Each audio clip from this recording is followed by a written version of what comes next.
Hello and very good afternoon everyone. Welcome to the live session of Basic Electrical Engineering. This is Ranjan BEE का ये session आप देख रहे हैं और इसमें हम अपना सेकंड मॉड्यूल जो है वो पढ़ रहे हैं अभी. ठीक, तो एक बार जल्दी से बताइएगा ऑडियो वीडियो सब एकदम प्रॉपर है ना? ऑडियो वीडियो वॉइस सब एकदम प्रॉपर है?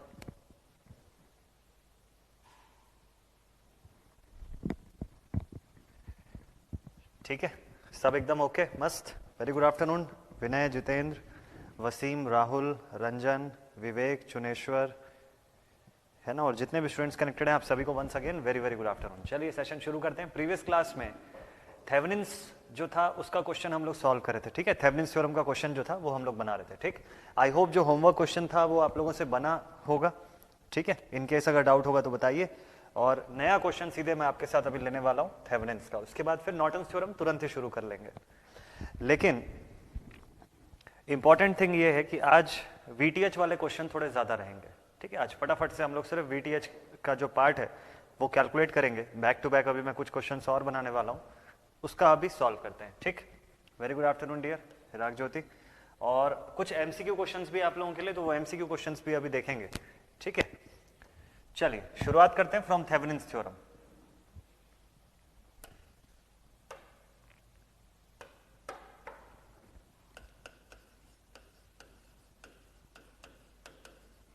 तो ये हमारा सेकंड मॉड्यूल ऑनगोइंग है और इसमें हम पढ़ रहे हैं थेवेनिन्स थ्योरम.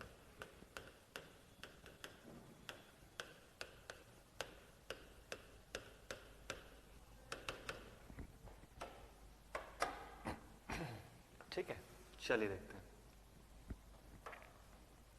सो थेवेनिन्स थ्योरम का सीधे मैं क्वेश्चन आपको जो दे रहा हूं उसमें आपको VTH से ही कैलकुलेशन करना है. ठीक है, पूरा कैलकुलेशन डायरेक्टली VTH के फॉर्म से शुरू करना है. तो पहला क्वेश्चन लिख देता हूं मैं यहां पर. Question number 1. Find the open circuit voltage between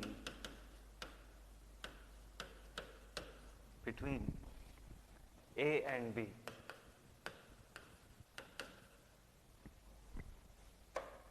ठीक है, चलिए सर्किट ड्रॉ कर लेते हैं अब.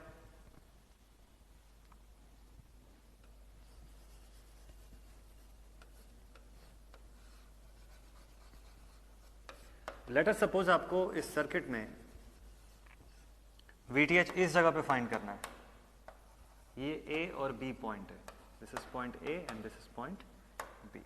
ठीक है, चलिए सर्किट का और बाकी का पोर्शन भी ड्रॉ कर लेते हैं.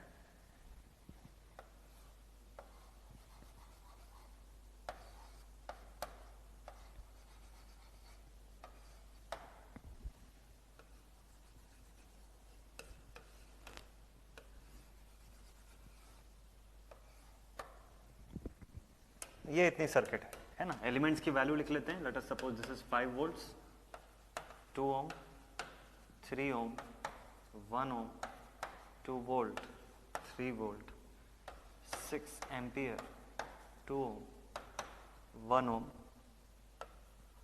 4 ओम और ये 5 ohm. Sorry, this is 6 ohm. ऐसा आपको VTH फाइंड करने को बोला हुआ है between A and B. Current का कोई भी डायरेक्शन यहां पर नहीं गिवन है. ठीक है, Abhishek very good afternoon dear.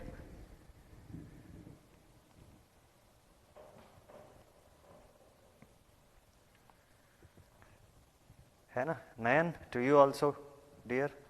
Tariq very good afternoon, very good afternoon dear. चलिए, तो VTH का क्वेश्चन है. VTH जो है आपको सॉल्व करके बताना है. यहां पर देखते हैं बिटवीन दीज 2 पॉइंट्स, है ना. ओपन सर्किट वोल्टेज बोला हुआ है, दैट इज VTH. ठीक, वेरी गुड आफ्टरनून पूनम. नहीं, जस्ट ये पहला ही क्वेश्चन है, पहला ही क्वेश्चन है. चलिए, ये सर्किट है, 3 मैश है. अगर आप मैश एनालिसिस करने वाले हैं तो, है ना, जंक्शन एनालिसिस करने वाले हैं तो यहाँ पर एक जंक्शन है, ये दूसरा और ये तीसरा. 3 जंक्शन है. ठीक है, 3 जंक्शन के हिसाब से अगर आप जंक्शन एनालिसिस करेंगे तो इक्वेशन आपके पास 2 ही बनेगी. मैश एनालिसिस करेंगे उसमें भी 2 ही इक्वेशन बनने वाली है. क्यों? क्योंकि एक मैश की करंट आपको पहले ही दे रखा है 6 एम्पियर. तो फटाफट से सॉल्व करिए. VTH की वैल्यू बताइए कितनी आ रही है. Good afternoon Kunal. VTH की वैल्यू एकदम जल्दी से मत से बताइए कितनी आ रही है. ना। ऐसा बड़ा क्वेश्चन आप जब बनाते हैं वीटीएच से जुड़ा हुआ तो फिर बाकी सब क्वेश्चन आपसे बहुत इजीली बनते हैं, है ना। बाकी सब क्वेश्चन और आसानी से आपसे जल्दी से बन जाएगा। चलिए स्टार्ट करते हैं, सोल्यूशन स्टार्ट करते हैं। सभी लोग ट्राई करिएगा, ठीक है। चलिए मैं भी बनाता हूं यहां पर, फिर मैच करते जाएंगे हम लोग। तो यहां पर अगर मैं मैश देखूं तो मेरे पास 3 मैश है, 1 2 3, ठीक है, 3 मैश है। मान लीजिए यहाँ की करंट में I1 लिखता हूँ, यहाँ पर I2 लिख लूँ और यहाँ पर I3 लिख लेता हूँ, ठीक है। सो I1, I2 and I3 3 currents है, लेकिन यहाँ पे I1 की वैल्यू नोन है, कितनी है 6 एम्पियर। सो लिख सकते हैं हम लोग I1 इज ऑलरेडी 6 एम्पियर। ये डन। अब इसके बाद नेक्स्ट I2 I3 के लिए समझिएगा, I2 और I3 आप अगर अज्यूम करने जा रहे हैं तो एक चीज देखिए कि आपको पहले लोड रेजिस्टर को रिमूव करना था। जिस मोमेंट पे आप लोड रेजिस्टर को रिमूव करेंगे सर्किट का स्ट्रक्चर बदल जाएगा। मतलब अब कितनी मैश बचेगी, अब आपके पास सिर्फ 2 मैश बचेगी, ठीक है। तो अल्टीमेटली एट द एंड ये पूरे मैश का करंट I1 है और इस पूरे मैश का करंट I2 कहलाएगा। This is it. तो इस पूरे मैश की करंट आपको मिल चुकी है I1, ठीक है। अब I2 के लिए जरा इक्वेशन बना लेते हैं, I2 के लिए इक्वेशन बना लेते हैं। तो सीधे लिखता हूं मैं फॉर मैश 2, सेकंड मैश। अब देखिए सेकंड मैश के लिए शॉर्ट में इक्वेशन बना के दिखाता हूं मैं आपको। सो जो एलिमेंट्स हैं उसमें से शेयर होता हुआ एलिमेंट कौन सा है, 2। तो इसको क्या लिखना चाहिए मुझे, 2I1, है ना, जो फर्स्ट मैश के साथ शेयर भी हो रहा है, तो प्लस 2I1। और फिर इस पूरे मैश का खुद का इंटरनल इंपीडेंस कितना है, पूरे खुद का इसका ड्रॉप कितना है, तो 6 and 4 10 और 2 12। तो ये किस में आएगा, माइनस में आएगा, -12I1 I2 -12I2 is equals to all the voltage drops, sorry all the sources of EMFs, है ना। तो +5 + 3 दैट इज 8 इक्वल टू के उस साइड -8। अब I1 की वैल्यू जो है 6 एम्पियर है, पुट कर दो इसके अंदर, दिस विल बिकम 12। तो ये बना -12I2 इज इक्वल टू -8 -12, है ना। 6 2 12 इक्वल टू के उस side -12। So -12I2 is equal to -20 और I2 is equal to 20 divided by 12। This is 5/3 ampere positive. Current जो आ गई I2 कितनी आई, 5/3 एम्पियर पॉजिटिव, ठीक है ना। इसको डेसिमल में अगर मैं लिख दूं तो 3 1 3 4 5 20 3 6 18 again 20 3 6 18 1.66 amperes. This is the value of I2, this was the value of I1। अब VTH या VAB निकालने के लिए शॉर्टेस्ट पाथ खोजना था आपको। इससे जो शॉर्टेस्ट पाथ निकलता है वो कहां से कहां का होना चाहिए, सर शॉर्टेस्ट पाथ तो ये दिख रहा है, लेकिन एक चीज नोटिस करिएगा, बीच में करंट सोर्स है। करंट सोर्स होने का मतलब है इनफाइनाइट इंटरनल इंपीडेंस। रिंकू का VTH आ चुका है 5.05, बढ़िया, इनफाइनाइट इंटरनल इंपीडेंस। तो इस पाथ से जाना सही नहीं रहेगा, ठीक है। तो हमको दूसरा शॉर्टेस्ट पाथ खोजना है, वो ये है। ये हमारा अगला शॉर्टेस्ट पाथ है A से लेके B तक, ठीक है। कन्वर्ट करते हैं इसको जरा, है ना, इसको कन्वर्ट करके देखते हैं एलिमेंट्स के फॉर्म में। सो A की तरफ पॉजिटिव और B की तरफ नेगेटिव साइन अगर मैं ड्रॉ करूं और इसको मैं बोल लूं VTH, तो आगे का सर्किट कैसा बनेगा, देखिए 3 वोल्ट एज इट इज, इसमें कुछ भी चेंज नहीं होगा। 2 में देखिए क्या होगा, 2 में I1 करंट नीचे से ऊपर की तरफ जा रही है इन दिस डायरेक्शन और I2 करंट डाउनवर्ड्स आ रही है। तो दोनों में से बड़ी करंट कौन सी, I1 6 है और I2 1.66 है। तो बड़ी करंट कौन सी है, I1 करंट, ये। तो I1 के हिसाब से पोलैरिटी बनाना पड़ेगा आपको। तो I1 करंट जहां एंटर कर रही है प्लस और जहां लीव कर रही है माइनस, ठीक है। तो चलिए इसका पोलैरिटी ड्रॉ कर लेता हूं मैं, नीचे की तरफ प्लस और ऊपर की तरफ माइनस। देन नेक्स्ट 3 ओम का सेक्शन, पोलैरिटी इसका एकदम क्लियर है, entering point plus living point minus, एक ही करंट जो है वो इसके अंदर से जा रही है, ठीक है। इसकी मैग्नीट्यूड निकाल लेंगे हम लोग I1 इंटू 3 करके, है ना, 6 3 18 आप बोल सकते हो, दिस इज 18 वोल्ट ऐसा। और 2 वोल्ट जहां है it will remain as it is 2 volt. ऐसी सर्किट कुछ बनेगी आपके पास, ठीक है। यहां की करंट का रिजल्टेंट आप निकाल लीजिए, यानी कि 6 माइनस 1.66। अच्छा ठीक है रिंकू, अभी टाइम है, अभी आप करेक्ट कर लीजिए, कोई दिक्कत नहीं, है ना, अभी हम लोग भी पहुंचे नहीं है VTH तक, तब तक आप भी करेक्ट कर लीजिए। तो 6 माइनस 1.66 करेंगे तो रिजल्टेंट करंट आएगा, और वो रिजल्टेंट करंट को आप जब मल्टीप्लाई कर लोगे इस 2 से, तब आपका वोल्टेज ड्रॉप मिलेगा उस पॉइंट का। सो 6 minus 1.66, this value is 4.34। I dash is equals to 6 minus 1.66. So I dash is equals to 4.34 ampere. ये क्या है? This is the resultant current, इस ब्रांच पर जाने वाली रिजल्टेंट करंट। अब ये मल्टीप्लाई होगी 2 से, ठीक है। So this value multiplied with 2, 8.68, ये बनेगा यहां का वोल्टेज। तो अब देखें जरा कि टोटल वोल्टेज कितना आ रहा है। चलिए कैलकुलेट करते हैं। पूरा प्रोसीजर आपको आना चाहिए, अभी टाइम लगे तो कोई दिक्कत नहीं है, लेकिन बनना सही चाहिए सभी का, मिस कुछ भी मत करना, ठीक है। So this is plus VTH, और इसके आगे देखिए -3, इस डायरेक्शन में जाएंगे तो -8.68, और आगे जाएंगे तो -18, और आगे जाएंगे तो -2 इक्वल्स टू 0। सॉल्व करते हैं जरा सभी को। सो -3 -8.68 -18 और -2, दिस वैल्यू इज -31.68। एक्चुअल में ये +31 हो जाएगा, क्योंकि यहां पर नेगेटिव है, इक्वल टू के उस तरफ भेजोगे तो दिस विल बिकम +31.68 वोल्ट्स। अब जरा आप लोग चेक करके बताइए तो इस वैल्यू पे आप में से कोई पहुंचा? जितेंद्र का आ रहा है -29.6। चलिए वैल्यू मैं भी एक बार चेक कर लेता हूं। दिस इज -3 -8.68 -18 -2, ठीक है। पूरे इक्वेशन में ध्यान से देखिएगा, VTH के बाद अगला नेक्स्ट 2 ओम का रजिस्टर है, यहां पे एक ड्रॉप होगा तो इसकी वोल्टेज मिल गई 8.68। अगला जो वोल्टेज ड्रॉप होगा 3 ओम के अक्रॉस, तो उसका वोल्टेज ड्रॉप हमको मिल गया 18 वोल्ट्स। I1 मैंने लिया है तो I1 जाने के हिसाब से 6 × 3, ठीक है। और नेक्स्ट जो वोल्टेज ड्रॉप हो रहा है, मतलब जो वोल्टेज हमको मिल रहा है, वो 2 वोल्ट के सोर्स की वजह से मिल रहा है, ठीक है। तो टोटल कंपोनेंट्स मेरे पास कितने हैं? 1 2 3 4 5, 1 2 3 4 5। ऐसा आप चाहें तो चेक कर सकते हैं एग्जाम में कि आपने पूरे कंपोनेंट्स को कंसिडर किया या नहीं किया, ठीक है, कुछ छूट तो नहीं गया। नयन ने पूछा कि सर अगर नीचे का लूप लिया तो फिर कैसा होगा सॉल्व। नयन, अगर नीचे का जो लूप है अगर हम उसको यूज करते हैं तो ध्यान दीजिएगा कि यहां पर इनफाइनाइट इंटरनल इंपीडेंस है, तो उससे करंट को मल्टीप्लाई भी आप कर लो, 6 को मल्टीप्लाई भी आप कर लोगे तो भी कुछ नहीं आना है, ठीक है। इससे अगर हम मल्टीप्लाई भी कर लेंगे ना, इनफाइनाइट से मल्टीप्लाई भी करके वोल्टेज ड्रॉप कैसे बता पाएंगे सोचिए। तो इनफाइनाइट इंटू 6 करना पड़ेगा, तो वोल्टेज ड्रॉप तो नहीं निकलेगा यार।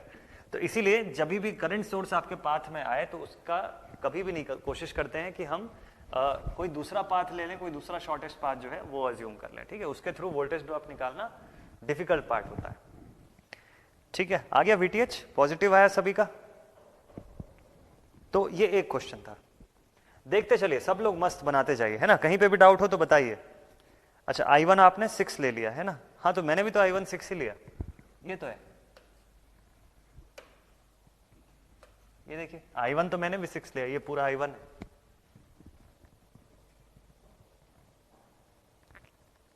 हाँ विनय, बिल्कुल बिल्कुल, सेकंड बैच शुरू भी हो रहा है ना, तो भी आप लोग का अपना अलग लाइफ चलता रहेगा, वो डिफरेंट चलता रहेगा, मतलब उसमें फिर से सारे सब्जेक्ट जो है वो बिगिनिंग से एकदम प्रॉपर चलेंगे, है ना। जैसे आप लोग को भी सब एकदम बिगिनिंग से जैसा चल रहा है ना, तो वही फिर से अब फिर 0 लेवल से फिर बाकी जो सब्जेक्ट्स हैं वो वहां से शुरू होंगे, है ना। अच्छा, आपने 2 एम्पियर्स लिया था, ओके ओके ओके, ठीक है। I1 6 है ना, ये इस वैल्यू 6, तो इसके खुलने के बाद ये पूरे मैश की करंट ये हो जाएगी। मैंने स्टार्टिंग में आपको यही दिखाया कि कई बार ना स्टूडेंट्स क्या करते हैं कि लोड रजिस्टर को हटाते ही नहीं है और पहले ही मैश आइडेंटिफाई कर लेते हैं, मैश 1 2 3 मैश एनालिसिस कर देते हैं।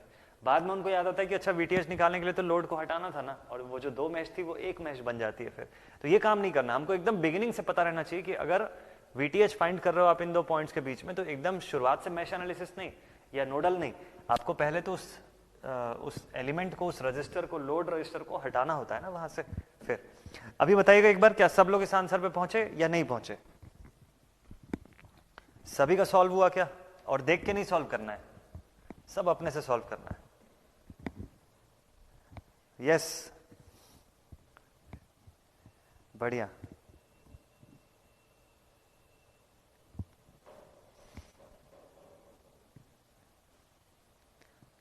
है ना, हाँ सर सेकंड वाला डायग्राम एक बार बताइए। ठीक है, दीप्ति ने लिखा सर आप फिर से BEE, यस हाँ यस। चलिए सेकंड डायग्राम मैं बता दूं एक बार, चलिए देखते जाते हैं। सेकंड डायग्राम ऐसा बना कि ए और बी के डायरेक्शन पे अगर हम देखें तो ए पर मैंने पॉजिटिव साइन लिया VTH के लिए और बी को मैंने नेगेटिव साइन असाइन कर लिया for VTH, this is VTH। ठीक, तो ऐसा बना लिया मैंने, देखिए ए की तरफ पॉजिटिव, बी की तरफ नेगेटिव। अब यहां से शुरू करते हैं तो पहला 3 वोल्ट दिखा, 3 वोल्ट को एज इट इज ड्रॉ कर लीजिए। अगला 2 ओम है, 2 ओम के अंदर 2 करंट जा रही है। जब भी 2 करंट जाए कंपेयर करना कि कौन सा वाला ग्रेटर है। जैसे इन दोनों में से I1 ग्रेटर है ना, 6 एम्पियर बड़ा है, 1.66 छोटा है, तो I1 की दिशा के हिसाब से प्लस और माइनस असाइन करना है। ये जहां से एंटर कर रहा है प्लस, जहां से लीव कर रहा है माइनस। ठीक, इन दोनों का रिजल्टेंट निकाल लीजिए, I1 माइनस I2, 6 माइनस 1.66, ये आ गई रिजल्टेंट करंट की। इस ब्रांच में इतनी करंट जा रही है। अब ये करंट को मल्टीप्लाई कर दो 2 ओम से, ohm's law, V is equal to I into R, उससे आपको वोल्टेज मिल जाएगा इतना 8.68। बाकी तो सब सिंपल है, 3 इंटू I1, 3 इंटू 6, 18, 2 जैसा है वैसे ही बना लीजिए। ठीक है, इसमें भी पोलैरिटी आपको क्लियर होगा कि भाई I1 करंट यहां से एंटर कर रहा है, इसलिए entering point plus, leaving point minus. ऐसा करके एक क्लोज्ड पाथ बनेगा आपका, फिर उससे सॉल्व कर लीजिए। हाँ चलिए राहुल, ये बढ़िया हुआ है ना, इस क्वेश्चन का VTH एकदम। बस प्रॉब्लम ये है ना कि एक बार आप लोग से पहले बनने लग जाए, पहले VTH आने लग जाए। अभी शुरू में थोड़ा टाइम ज्यादा लग रहा है तो मैं उस पर अभी फोकस नहीं कर रहा हूं। मेरा कंसर्न ये है कि पहले सही कैलकुलेशन आप लोग से आ जाए, फिर तो टाइम, एक बार कंसेप्ट आ गया ना माइंड में, तब फिर टाइम को रिड्यूस करना बड़ी बात नहीं है। फिर तो इक्वेशंस को आप शॉर्ट कर देंगे, सॉल्व करने के मेथड में एक्सपेरिमेंट कर लेंगे, कोई दिक्कत नहीं है। लेकिन पहले मेथड तो क्लियर हो, पहले पूरा सोल्यूशन सही सही पहले बनने लग जाए।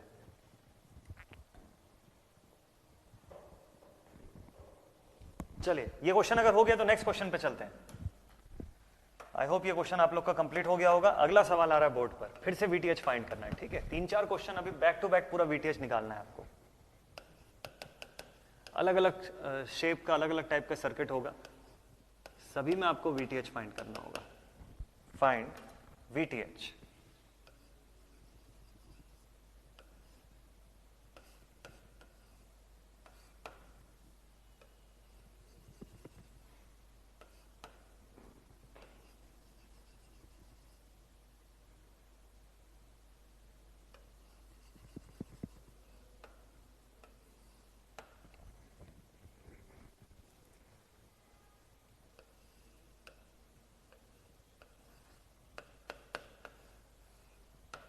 लेट अस सपोज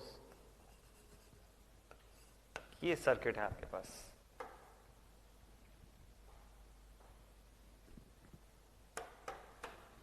ठीक है। This is 3 ampere, 2 ohm, 1 volt, 2 ohm, 4 ohm, 2 ohm और ये, ठीक है। क्वेश्चन में आपको लिखा हुआ है find the value of VTH।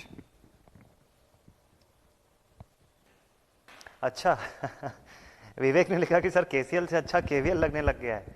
अभी आप KVL ज्यादा बना रहे हो ना, इसलिए अभी KCL कुछ कुछ क्वेश्चन में लगेगा तो मजा आएगा। और दोनों ही अपनी अपनी जगह पे अच्छा है, डिपेंड करता है कि कौन सा किस टाइप का क्वेश्चन है ना, डिपेंड करता है कि किस टाइप का क्वेश्चन है। अच्छा रिंकू ने पूछा है कि सर अगर I2 अधिक होती है तो तब पोलैरिटी चेंज करते हैं, तब पोलैरिटी चेंज करते हैं। हाँ देखिए, दोनों करंट में से दोनों क्योंकि उल्टे दिशा में जा रही है। अब मान लीजिए ये करंट बड़ी है तो ये क्या करेगी, पिछली वाली करंट को डोमिनेट कर देगी और जो बचेगा वो भी इसी में से बचेगा। तो जो रिजल्टेंट आ रहा है वो बड़ी करंट में से ही तो आ रहा है, इसीलिए उसी की दिशा को फॉलो करते हैं हम लोग, है ना। तो चुनेश्वर ने पूछा कि सर KVL एंड KCL में वायलेशन कैसे होता है। वायोलेशन पूछ रहे हो क्या, कि वायोलेट कब होते हैं ये लोग।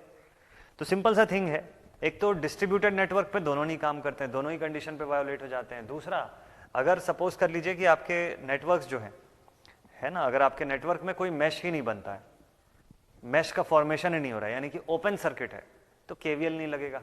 जंक्शन नहीं बन रहा है तो केसीएल नहीं लगेगा वहां पर, है ना। करंट मान लो डिवाइड ही नहीं हो रही है तो केसीएल कैसे लगेगा। करंट का डिस्ट्रीब्यूशन जब हम देखेंगे किसी पॉइंट पर, मतलब करंट इनकमिंग और आउटगोइंग के हिसाब से, तब हमको समझ में आएगा। तो अगर जंक्शन फॉर्मेशन हो नहीं रहा है, करंट डिवाइड नहीं हो रही, तो करंट तो सेम चल रही है फिर पूरे सिस्टम में। ये सब बेसिक इसके वायोलेशंस होते हैं। चलिए नेक्स्ट क्वेश्चन है वीटीएच का, ट्राई करिए इस पे। और भी बहुत सारे मेथड्स हैं आपके पास सॉल्व करने के, है ना। आपने बहुत सारा मेथड सब सीखा हुआ, लगाइए सब मेथड। तो वीटीएच फाइंड करना है आपको। यहाँ पर लोड रजिस्टर है हमारा, रिमूव कर दें इसको, करते हैं। लिख देता हूं मैं साइड पे कि यहाँ पे आरएल कितना है, 4 ओम। ठीक, ऐसा लिख के इसको हटा देता हूं, फिर मैं रिमूव कर दिया। ठीक, अब ये 2 पॉइंट्स बचे, ये 2 तो ओपन हो गया, इतना सर्किट बचा है। अब सिंप्लीफाई करते हैं इसको, केवीएल लगाएं, केसीएल लगाएं या सोर्स ट्रांसफॉर्मेशन करें इसका। दोनों मेथड से ट्राई करिए, क्या दिक्कत है। मान लीजिए कोई केवीएल लगाता है तो उसके पास एक मैश ये होगा, ये एक दूसरा मैश होगा और एक तीसरा मैश होगा, फिर भी 3 मैश आएंगे उसके पास।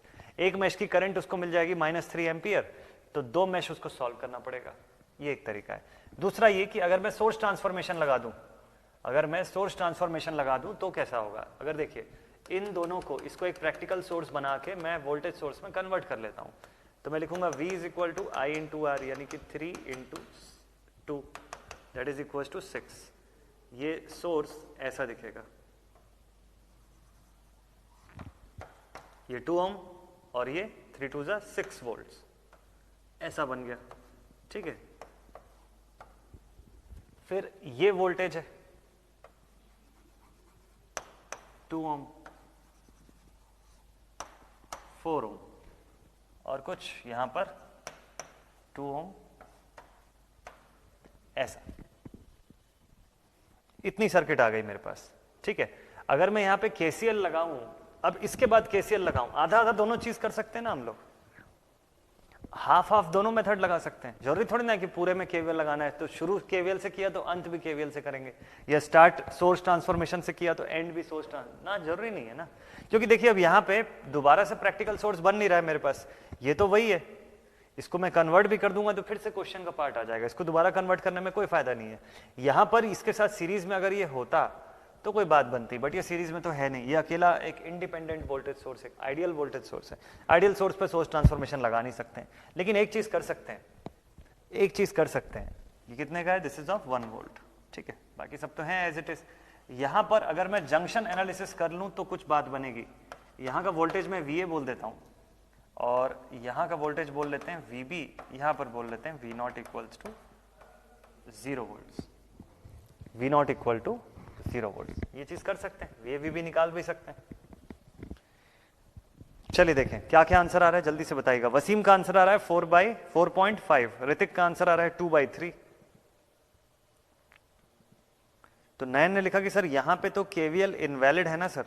केवीएल कहां पे इनवैलिड है इस क्वेश्चन में, क्यों नहीं इनवैलिड है, क्यों इनवैलिड है मतलब, देखिए मैश तो बन रहा है ना, जब तक मैश बनता रहेगा, है ना, तब तक केवीएल लगता रहेगा।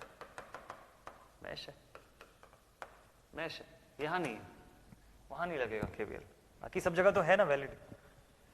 चलिए देखें क्या क्या आंसर आ रहा है। अभिषेक का आंसर भी आ गया 2/3, बढ़िया। विनय का आंसर भी आ गया 2/3, नाइस। एकदम सेम आएगा तारिक, एकदम सेम आंसर आएगा, फर्क नहीं पड़ता। केवीएल से बनाए, केसीएल से, सोर्स ट्रांसफॉर्मेशन जिससे भी चाहिए बनाए, यहीं से बना लीजिए आप केवीएल से, क्या दिक्कत है। लेकिन केसीएल इसलिए बोल रहा हूं क्योंकि इसमें सीधे सीधे वोल्टेज दिख रहा है, तो मेहनत थोड़ा कम पड़ेगा, इसलिए केसीएल। अदरवाइज आप बनाइए ना, एकदम सेम आंसर आएगा, क्यों नहीं आएगा। तो देखिए यहां पर मैं बोल सकता हूं कि VA - V0 - 1 = 0, सो VA = 1 वोल्ट। पहला जंक्शन का तो वैसे ही मिल गया। अब VB के लिए आप देख लो यहां से, ठीक। तो क्या लिख सकते हैं VB के लिए, देखिए VB - VA / 2 plus VB/4 = 0। Divide में आ गया 4, 2VB - 2VA प्लस VB = 0। सो -2VA और VB + VB that is equal to +3VB = 0। VA की वैल्यू कितनी है 1, सो 3VB = 2 और VB = 2/3। हाँ तो क्या आंसर। यहां पर तो वैसे भी कुछ कुछ कोई भी टाइप का आउटपुट नहीं निकलना है, तो जो इन दो पॉइंट्स के बीच की वोल्टेज है वही इन दो पॉइंट्स के बीच की वोल्टेज है। ए से लेके बी के बीच में जो आपका VTH आना था, देखिए 2 ओम के अंदर से तो कोई करंट नहीं जानी है ना, वैसे भी 2 ओम के अंदर से जब तक ये डिस्कनेक्टेड रहेगा कोई करंट नहीं जाएगी। अगर कोई करंट नहीं जाएगी तो इसकी नेट पोटेंशियल कितनी है, 0। तो मतलब इस पॉइंट से लेके इस पॉइंट के बीच में जो वोल्टेज डेवलप होगा वही VTH होगा, एज सिंपल एज दैट, है ना। ऋतिक बढ़िया, वेरी नाइस, बहुत ही सही, बिल्कुल सही है, राइट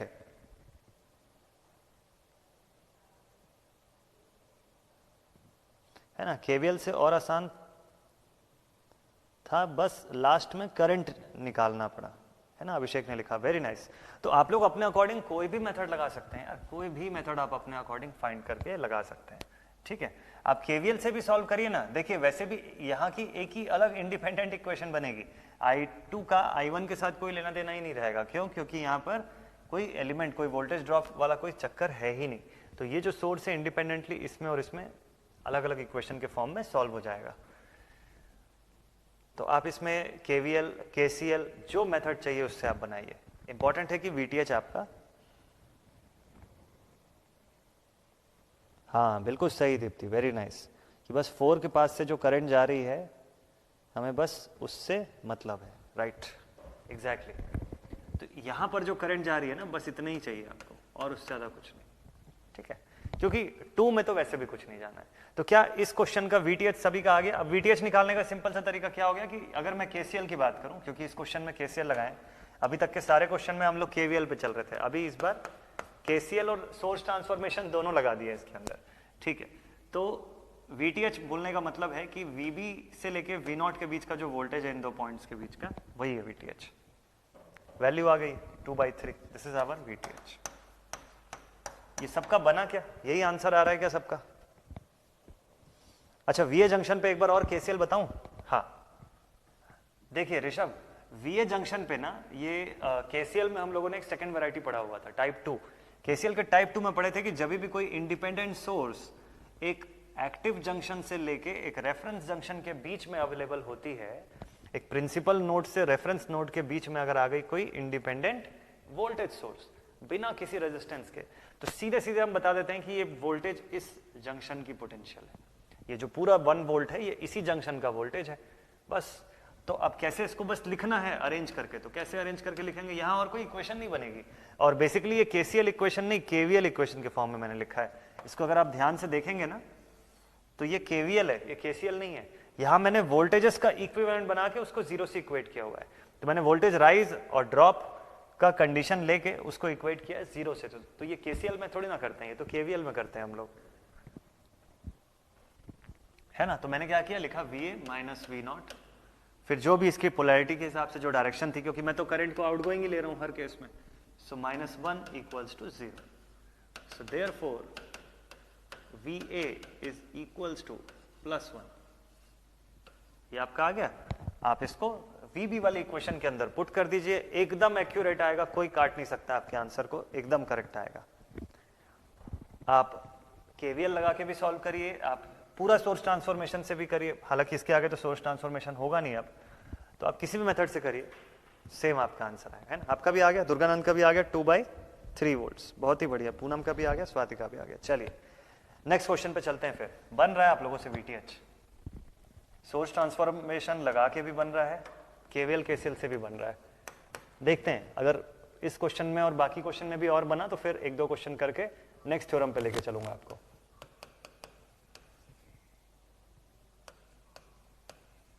नेक्स्ट क्वेश्चन है फाइंड VTH।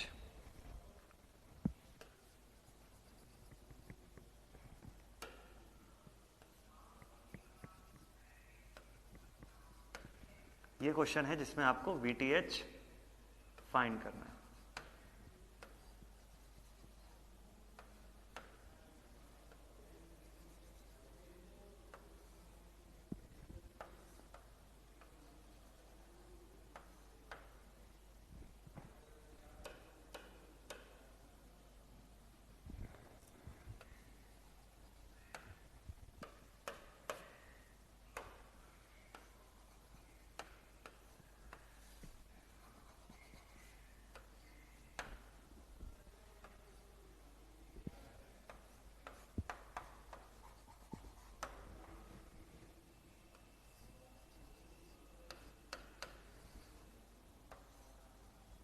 चलिए लेट अस सपोज ये क्वेश्चन है आपका,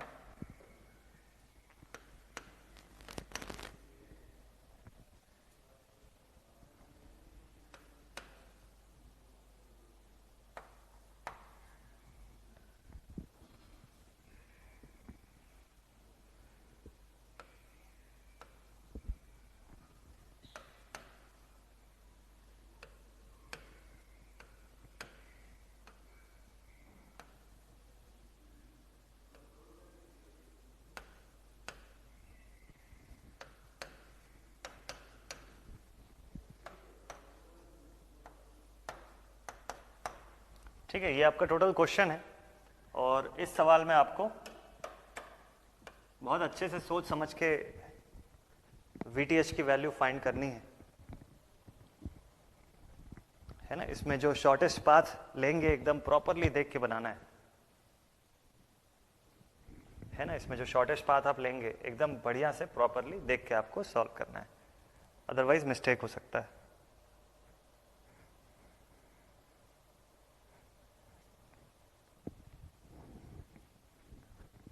तो यहां पर RL जो है ये combination of these two elements है। इस बार 4 ओम और 3 ओम दोनों को मिला करके RL बनाया हुआ है आपके लिए।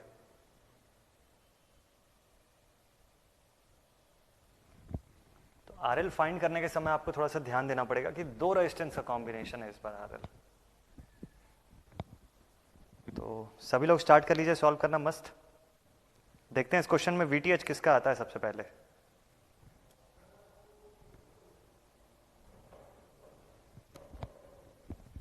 है ना, देखते हैं इस क्वेश्चन में VTH किसका आता है सबसे पहले।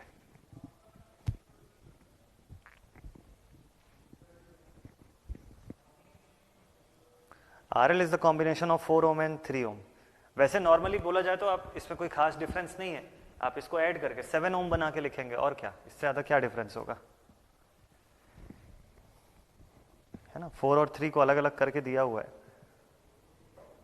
तो कोई बहुत ज्यादा कोई इससे डिफरेंस नहीं बनना है।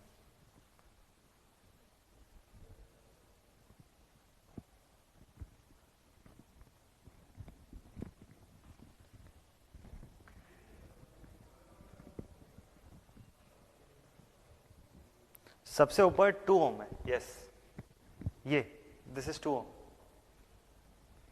इसको मैं दोबारा से करेक्ट करके लिख देता हूं ठीक से, दिस इज 2 ओम। ठीक है, और बाकी चीजें तो दिख रही है ना। कोई भी वैल्यू में अगर आपको डाउट हो तो पूछते जाइएगा, ठीक है। किसी भी वैल्यू में अगर लगे कि सर डाउट है तो बताइएगा।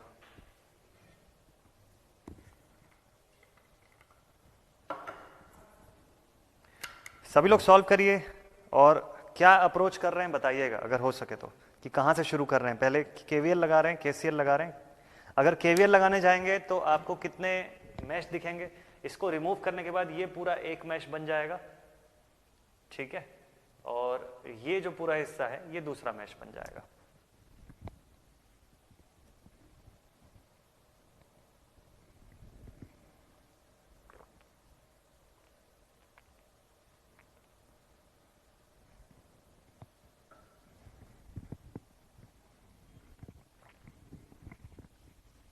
चलिए देखते हैं कैसे बनेगा।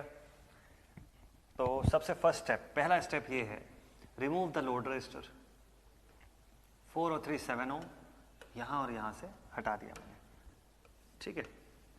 अब ये बन गया मेरा पॉइंट A और ये बन गया पॉइंट B, ठीक।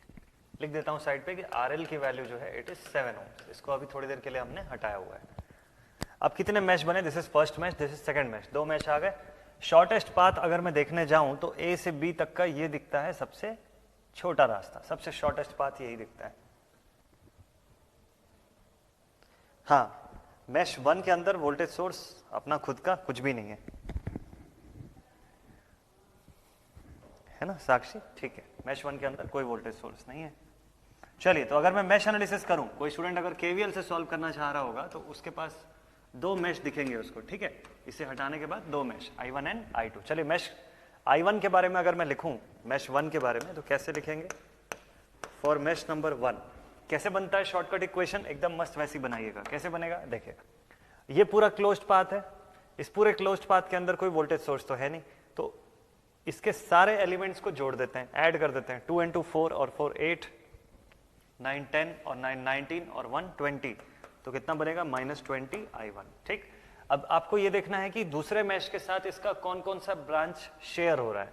तो 2 शेयर हो रहा है, +2 4 और 4 8, किसके साथ शेयर हो रहा है? i2 के साथ। तो इसको ब्रैकेट खुलने के बाद प्लस करके आप लिखेंगे +8 i2 = 0। ये इक्वेशन डन। मैश 2 पे चलते हैं।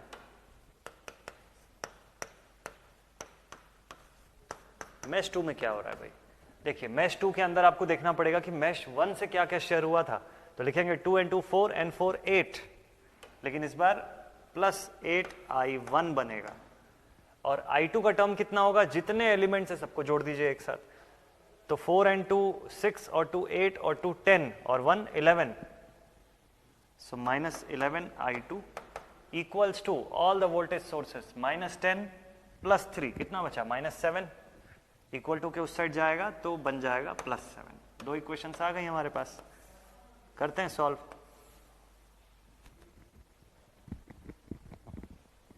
जितेन का वीटीएच सबसे पहले आया है 14/11, माइनस में 14/11। चलिए मैश 1 और मैश 2 तो आई, अब जरा सॉल्व किया जाए इसको। तो -28 और 0 पुट करेंगे सबसे पहले में, -28 0, और सेकंड नंबर पे पुट करेंगे 8 -11 और 7। तो यहां से I1 आ जाएगा -0.358 एम्पियर, और I2 की वैल्यू आपके पास आएगी -0.8974 एम्पियर। ये I1 I2 दोनों आ गए। ठीक, अब आपको क्या करना है? A से B तक का शॉर्टेस्ट पाथ देखना है। तो मैंने इसको सेलेक्ट कर लिया एज माई शॉर्टेस्ट पाथ, ये पूरे। ठीक है, इक्वेशन फर्स्ट को चेक करूं? चलिए इक्वेशन फर्स्ट को चेक कर लेते हैं भाई। तो 9 और 1 10 और 2 12, 13 14 15 16, 16 और 4 20, -20i1। ठीक है, I2 का टर्म कितना होगा? 2 and 2 4, 5 6 7 8, 8i2 = 0। कोई भी मैश 2 से शेयर होता हुआ एलिमेंट नहीं है।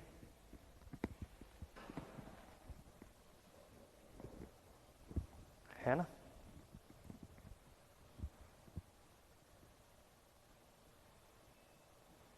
नयन ने लिखा कि सर -7 आया।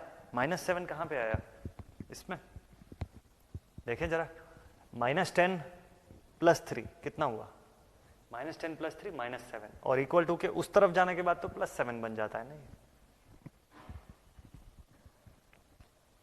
तो वसीम का VTH आया हुआ है 4। ठीक है, इक्वेशन आप लोग सब चेक करते जाइएगा, इक्वेशन सभी लोग चेक करते जाइए, क्या ये सेम आ रहा है? I1 I2 सेम आ रहा है क्या?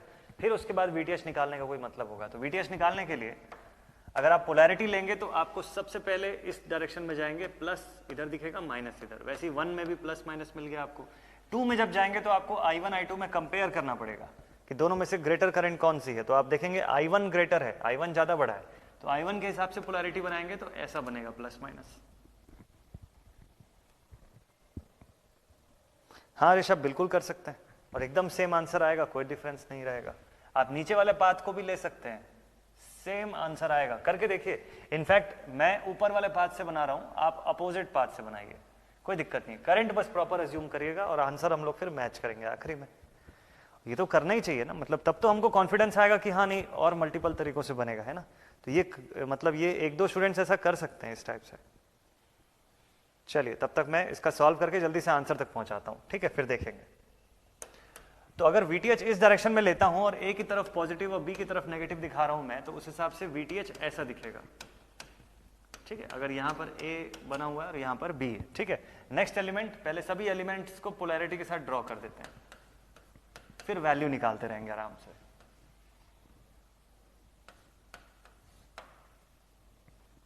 और ये जुड़ जाएगा ऐसे B से, ठीक है। इतना ही एलिमेंट है A से लेके B के बीच में। 1 2 3 4, ये 1 2 3 4, ठीक, पूरे आ गए।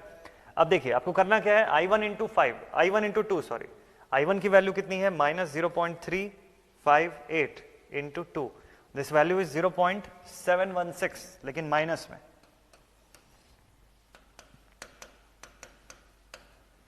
फिर सेकंड केस पे दिस वैल्यू इंटू 1, 0.358 इंटू 1, तो माइनस में 0.358 ही होगा। थर्ड केस में क्या है, रिजल्टेंट लेना पड़ेगा आपको।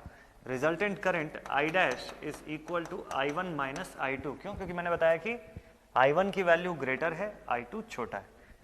सो ये हो जाएगा माइनस 0.358 माइनस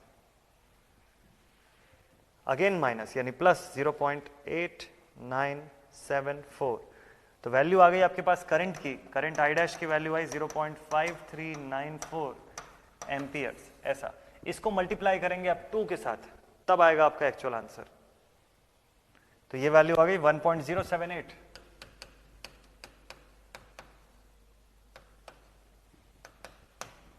ऐसे तो नैन ने लिखा कि VTH की वैल्यू 2.27 वोल्ट आई है सर। ठीक है, ठीक है नैन, जल्दी से पहुंचता हूं मैं भी VTH की वैल्यू पे। ठीक है, फिर मैच करते हैं हम लोग। तो चलिए देखते हैं कैसे लिखेंगे इसको इक्वेशन के फॉर्म में। इक्वेशन के फॉर्म में कैसे लिखा जाना चाहिए, this should be plus VTH, फिर उसके बाद माइनस, है ना, पोलैरिटी देखिए माइनस साइन, पहले से ये खुद ही माइनस है तो इसकी वजह से हो जाएगा प्लस 0.716, फिर देखिए minus of minus that is plus 0.358, उसके बाद फिर यहां पर देखेंगे तो माइनस 1.078 इक्वल्स टू 0। करें सॉल्व, चलिए देखते हैं क्या आंसर आता है। 0.716 प्लस 0.358 माइनस 1.078, तो बहुत छोटी वैल्यू आई है VTH की। So the value of VTH is minus में 0.004 वोल्ट्स। क्या यही है VTH?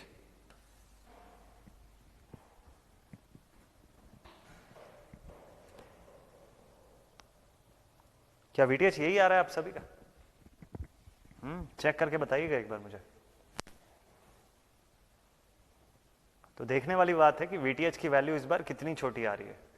तो I1 का ये पूरा इफेक्ट, पूरा इक्वेशन शुरू से देख लीजिएगा आप लोग कि इक्वेशन मैच हो रहा है नहीं हो रहा है, I1 I2 आपका सेम आया कि नहीं आया, और फिर उसके बाद ये पोलैरिटी विथ वैल्यू सेम आया है या नहीं आया। अभिषेक का आ गया माइनस में, नहीं प्लस में 0.03 वोल्ट्स। ठीक है, स्वाति का भी सेम आ गया। ठीक है, रिंकू वैल्यू बताइएगा मुझे। अच्छा, दीप्ति का VTH आया 2.152 वोल्ट्स। तो एक बार किस डायरेक्शन से आपने बनाया, और अगर इसी डायरेक्शन पे लिया तो कहाँ से चेंज आ रहा है वो बताइएगा, किस पॉइंट से वैल्यूज अलग आ रही है, तो फिर उसको चेक करते हैं। विनय का भी आ गया सेम, तारिक का भी आ गया सेम, क्या बात है, प्रद्युम्न का भी आ गया 0.001। ठीक है, प्लस या माइनस? रिंकू का VTH लेकिन अलग आ रहा है, माइनस 6.3 आ रहा है, तो देखना पड़ेगा। विनय का तो सेम आ गया, माइनस में 0.004 आ रहा है। ठीक है, स्वाति ने लिखा पॉजिटिव साइन है, नयन ने लिखा मेरा करंट तो सेम है, अभिषेक का भी इक्वेशन सेम है। ठीक है, दीप्ति ने लिखा कि एक इक्वेशन छूट गया, एक वैल्यू छूट गया। ओके, एक बार फिर से एक्सप्लेन करूं? ठीक है, ऐसे जब डेसिमल वाले और ऐसे ज्यादा माइनस साइन वाले क्वेश्चन आए तो थोड़ा सा डाउट इसमें होता है ना, इसीलिए इस टाइप का ऐसा बना के रखा गया क्वेश्चन को कि टफ लगे थोड़ा सा, फिर जब आप बनाओ, जब आपसे बन जाए तब कॉन्फिडेंस आएगा। जो क्वेश्चन शुरू में टफ लगता है, अगर वो सॉल्व हो जाए अच्छे से, कॉन्फिडेंस अपने आप बूस्टअप हो जाता है। तो अभिषेक ने लिखा कि बट आंसर सेम कहाँ आया? आपका आंसर डिफरेंट आ रहा है क्या अभिषेक? एक बार भेजिएगा, है ना, एक बार भेजिएगा। चलिए देखते हैं, तो इक्वेशन से शुरुआत करते हैं, पूरा बिगिनिंग से एक बार देखते हैं। ठीक है, देखिए सबसे फर्स्ट थिंग, मैंने लोड रजिस्टर को हटाया, मेरे पास 2 मैश आ गए यहाँ से। अब ये इक्वेशन को मैं डिटेल्ड फॉर्म में लिख के दिखाता हूँ आपको, सो दैट कि जो बच्चे डिटेल फॉर्म में बना रहे हैं उनको भी डाउट ना है। इसी इक्वेशन को डिटेल फॉर्म में बनाऊं तो मैं ऐसा लिखूंगा मैश 1 के लिए, क्योंकि यहाँ शॉर्टकट लिख दिए तो बिना शॉर्टकट के मैं सीधे बना के दिखाता हूँ आपको डिटेल फॉर्म। सो यहाँ पर आप लिखेंगे -2i1 -1i1 -2 i1 -i2 -2 i1 -i2 -4 i1 -i2 -9i1 equals to 0। ऐसा करना था फर्स्ट मैश के लिए। अब यहां से i1 का टर्म कितना है देखिए, 2 and 1 3 4 5 6 7 8 9 10 11 11 और 9, दिस इज 20 i1। ठीक है, अब i2 का टर्म कितना है देखिए, माइनस माइनस प्लस 2 और 2 4 और 4 8 इक्वल्स टू 0। कुछ भी कांस्टेंट टर्म तो है नहीं। पहली इक्वेशन आपकी ऐसी आ जानी चाहिए थी, -20i1 + 8i2 equals to 0। Complete. Second equation पे चलते हैं। इक्वेशन नंबर 2, मैश 2 का देखिएगा इक्वेशन। यहाँ पे अगर मैं, चलिए लिख देता हूँ यहाँ पर कि मैश 2 की बात कर रहे हैं। अब यहाँ पे अगर मैं वोल्टेज सोर्सेस की बात करूँ, EMFs की, तो -10 + 3 दिखता है। सो -10 + 3 को अलग लिख लेते हैं। ठीक है, देन उसके बाद 2 से शुरू करते हैं। सो -2i2, देन यहाँ पर -1i2, उसके ऊपर -4 i2 -i1, फिर 2 के साथ क्या लिखेंगे आप, -2 i2 -i1, और ऊपर वाले 2 के लिए आप क्या लिखेंगे, -2 i2 -i1 equals to 0। Solve करते हैं इसको। चलिए यहां से i1 देखें कितना है, 4 और 2 6 और 2 8, दिस इज 8i1। i2 कितना है देखिए, 2 and 1 3 3 और 4 7 8 9 10 11 इज इक्वल टू -10 + 3 कितना बचा, -7 इक्वल टू के उस तरफ +7। ये आपका सेकंड इक्वेशन होना चाहिए। देखें जरा, 8i1 -11i2 इक्वल टू 7 चलिए यहां तक तो आ गया।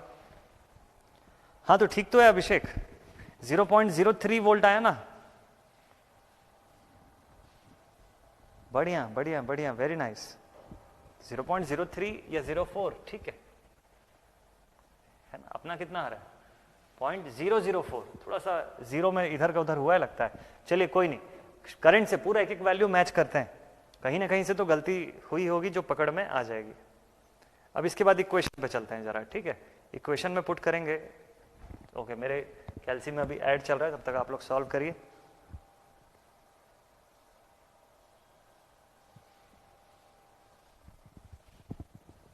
सब कुछ सेम है, देखते हैं कहीं पे कुछ मिस्टेक हुआ है ना तो वो आएगा पकड़ में अभी। सो दिस इज -20, फिर 8, फिर 0। ठीक है, इधर आ गया 8 -11 और 7, तो -0.358, बढ़िया, -0.8974। ठीक है, ये दोनों आ गए। अब इसको देखते हैं जरा, देखें क्या क्या हुआ है यहाँ पर। सो 2 × I1 किए सबसे पहले, 2 × I1 कर देता हूं मैं एक बार। ठीक है, सो 2 × -0.358, ये वैल्यू आ गई -0.716। ठीक है, सेकंड केस देखिएगा, ये वाला सेकंड केस, 1 × I1, सो -0.358, सेम वैल्यू। यहां पर देखिए ध्यान से, यहां पर दो मैश के बीच में शेयर हो रहा है, तो आपको देखना पड़ेगा I1 और I2 में से बड़ा कौन। ठीक है, I1 और I2 में से ग्रेटर कौन है।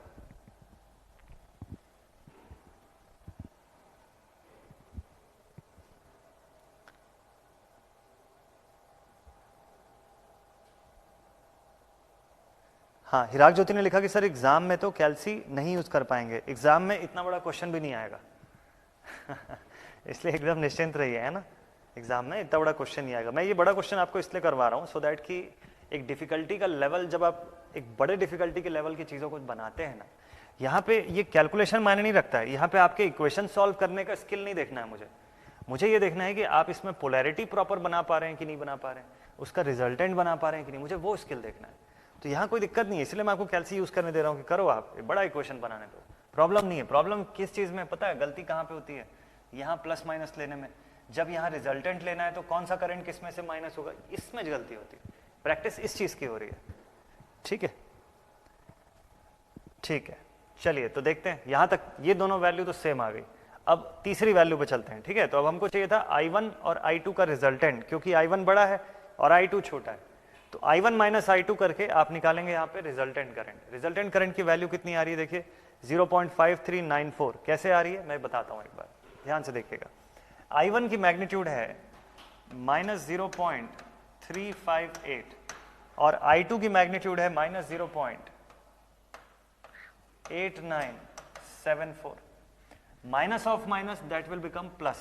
तो इसको जरा कैलसी में सभी लोग सॉल्व कर लीजिए। -0.358 प्लस 0.8974, तो वैल्यू आ रही है पॉजिटिव में 0.5394। ये वैल्यू आनी चाहिए आपको I डैश। इसको आप मल्टीप्लाई करेंगे फिर 2 के साथ तो आएगा आपका ये 1.078 2 इंटू 0.5394 1.0788। ठीक है ना? हाँ, तो हिराग ज्योति ने पूछा कि सर पोलैरिटी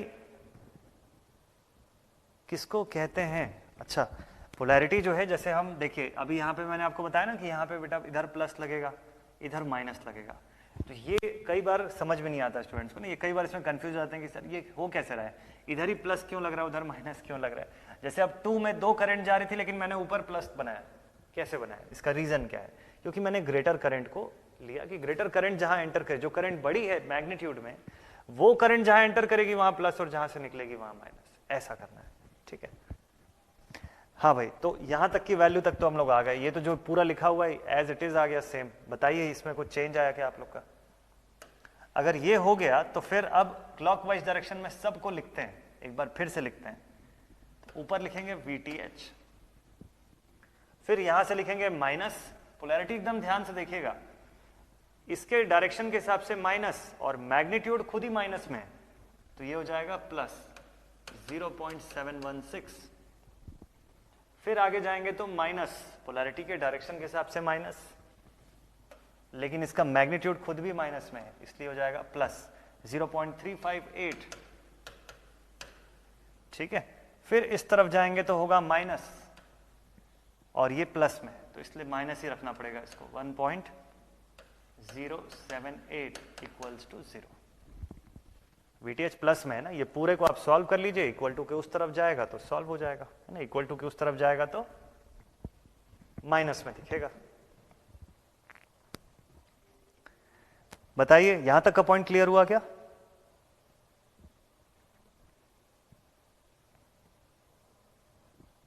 अच्छा, आपने डेसिमल के बाद 2 तक लिया ना?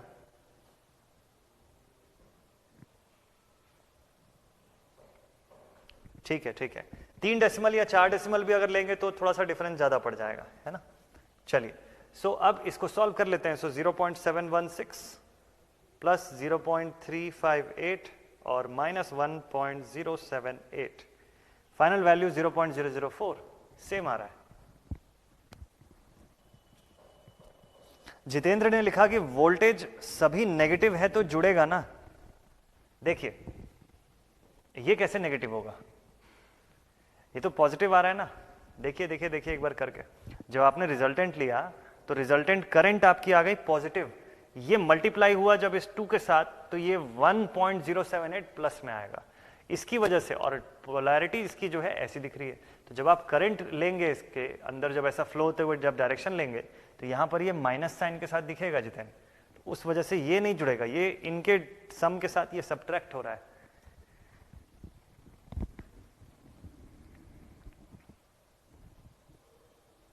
अच्छा, ऋषभ ने लिखा कि सर मैंने सेकेंड लूप से बनाया -0.144। ठीक है, सेकेंड लूप से चलिए बनाते हैं। देखिए एक्चुअल में एक डिफरेंस का कारण ये भी होता है कि हम डेसिमल प्लेस कितना ले रहे हैं। क्या आप लोग 3 डेसिमल प्लेस ले रहे हैं, 2 डेसिमल प्लेस ले रहे हैं या 4 डेसिमल प्लेस ले रहे हैं, उससे भी थोड़ा सा फर्क पड़ता है मैग्नीट्यूड में। क्योंकि देखिए 0.00 ठीक है, तीसरा डेसिमल प्लेस बिगड़ रहा है, या 0.0 तक ठीक है, तीसरा डेसिमल प्लेस चेंज हो रहा है। तो ये पॉसिबल है ना। स्लाइड्स अभी आप एक डेटा भी इधर को उधर करोगे ना, जैसे मान लीजिए मैंने यहाँ पे 4 डेसिमल प्लेस लिया, ठीक है, और कोई बच्चा इसमें 3 डेसिमल प्लेस लेगा, उसका ये आंसर वेरी कर जाएगा, तो उसमें आपका रॉन्ग नहीं है, फिर उस कंडीशन में आपका करेक्ट है, कोई दिक्कत नहीं है। हाँ एग्जैक्टली ऋतिक, बिल्कुल सही। फ्रैक्शन में लेके सॉल्व करेंगे ना तो जीरो ही दिखेगा, क्योंकि see this value is zero ना, ये तो पहले ही जीरो है यार। अब जीरो के बाद 2 डेसिमल प्लेस के बाद वैल्यू चेंज हो रही है, इसलिए कोई खास फर्क नहीं पड़ता है। यहाँ पे कंफ्यूजन आप लोग को इसीलिए जा रहा होगा, may be most of the students जो हैं वो सही बना रहे होंगे, है ना, मोस्ट ऑफ द स्टूडेंट्स आप में से सब सही बना रहे हैं, लेकिन कंफ्यूजन आपको इसलिए लग रहा है क्योंकि जीरो के 2 डेसिमल बाद का डेटा दिख रहा है 4। तो एकदम घबराने की बात नहीं है इसमें, ये डेसिमल प्लेस में तीसरा डिजिट है, तो उसके वेरी होने से कोई खास फर्क नहीं पड़ता है। वो इसलिए भी वेरी होता है क्योंकि आप कितने पॉइंट्स ले रहे हो यहाँ पे, जैसे मैंने यहाँ पर 3 डेसिमल प्लेस लिया, यहाँ पर 4 डेसिमल प्लेस ले लिया, ठीक है, यहाँ पर भी आप देखिए 5394 मैंने पुट कर दिया पूरा, तो उससे फर्क पड़ता है। कोई बच्चा 0.53 लिखेगा तो आंसर में यहाँ पे वेरिएशन दिखेगा, बट ये वेरिएशन भी समझिए कौन से प्लेस में, डेसिमल के बाद तीसरे प्लेस में, कोई फर्क नहीं पड़ता है। अल्टीमेटली वीटीएच की वैल्यू 0 ही है यहाँ पर, अल्टीमेटली वीटीएच की वैल्यू 0 ही है। अच्छा, तारिक ने बोला कि -4 × 10⁻³ -3R, हाँ उस कैल्सी में वैसे ही आता है, कैशियो वाले कैल्सी में ऐसा आता है, मोबाइल वाले कैल्सी में 10⁻³ के फॉर्म में देता ही नहीं आंसर, ठीक है। वोल्टेज सभी नेगेटिव है, ठीक है,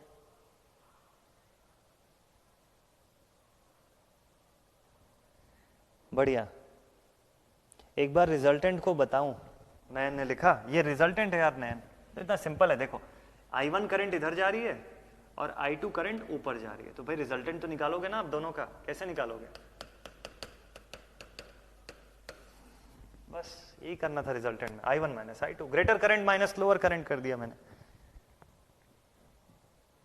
हाँ तो अभिषेक कोई दिक्कत नहीं, उस केस में आपका आंसर राइट है यार, पोलैरिटी वगैरह आपने सब फिर सही लिया हुआ है, डेसिमल प्लेस की वजह से आप लोग को आंसर में कंफ्यूजन दिख रहा है, तो उसमें कंफ्यूज होने की दिक्कत नहीं है। जिस बच्चे का 0.003 आ रहा है, किसी का 0.0 के बाद की कोई वैल्यू चेंज हो रही है, तो उसको बिल्कुल घबराने की जरूरत नहीं, उसने सही सॉल्व किया हुआ है, कोई दिक्कत नहीं है।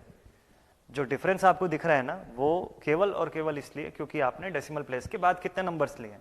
आइडियली हम लोग 3 नंबर्स लेते हैं बस, आइडियली अगर आप डेसिमल के बाद 3 डिजिट्स तक भी ले रहे हो तो एक्यूरेसी आपकी मेंटेन रहेगी, इतना सफिशिएंट रहता है। क्लियर यहां तक? तो बताइए, अगर 0.0 तक भी वैल्यू सेम आ गई ना, ये 2 वैल्यू दिख रही है ना, ये 2 प्लेसेस आपकी 0 में, उसके बाद अगर कुछ चेंज हो रहा है तो कोई फर्क नहीं पड़ता, फिर आपका राइट है, एकदम करेक्ट है।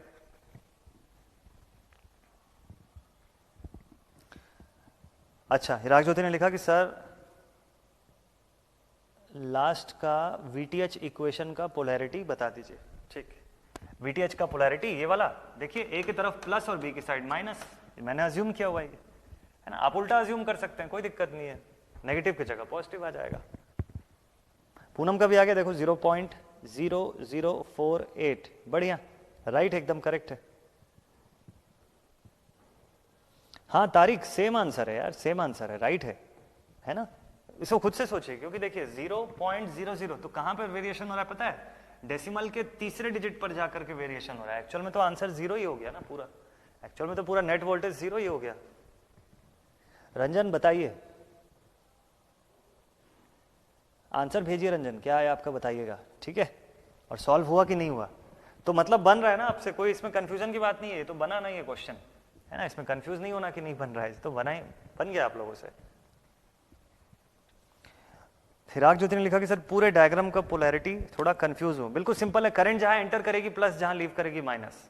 एक बार खुद से पोलैरिटी बनाइए अपने कॉपी में और फिर इससे मैच करिए कि यही आ रहा है कि नहीं। मैंने क्या बोला, करंट का एंटरिंग पॉइंट प्लस और लीविंग पॉइंट माइनस हर रजिस्टर के अंदर। तो आप इसको मत देखिए, देख के कॉपी करेंगे तो नहीं समझ में आएगा, आप सीधे डायग्राम में देखिए और खुद से बनाइए। बनाने के बाद लास्ट में चेक करिएगा, बोर्ड से मैच करेगा कि क्या आपका भी पोलैरिटी ऐसे ही बना। अच्छा, जितेंद्र ने लिखा कि सर नहीं समझे कि 2 ओम में नेगेटिव कैसे हुआ। ठीक है जितेंद्र, देखिए ध्यान से एकदम, यही छोटी छोटी चीजें समझने के लिए तो इतना बड़ा क्वेश्चन मैंने दिया है। ये मैं शॉर्टकट वाला क्वेश्चन देता तो उसमें ये डाउट ही कभी नहीं आता आपके माइंड में। तो ये क्वेश्चन देने का, ऐसे बड़े क्वेश्चन देने का मकसद ऐसे ही होता है कि आप लोग के माइंड में ये सब डाउट निकल के आए, तब तो सीखोगे। ठीक है, चलिए अब देखते हैं क्या होगा। ये जितेंद्र ने पूछा कि सर ये माइनस में क्यों आया। सिंपल है जितेंद्र, देखिए हम लोग की करंट ऐसे क्लॉकवाइज जा रही है ना,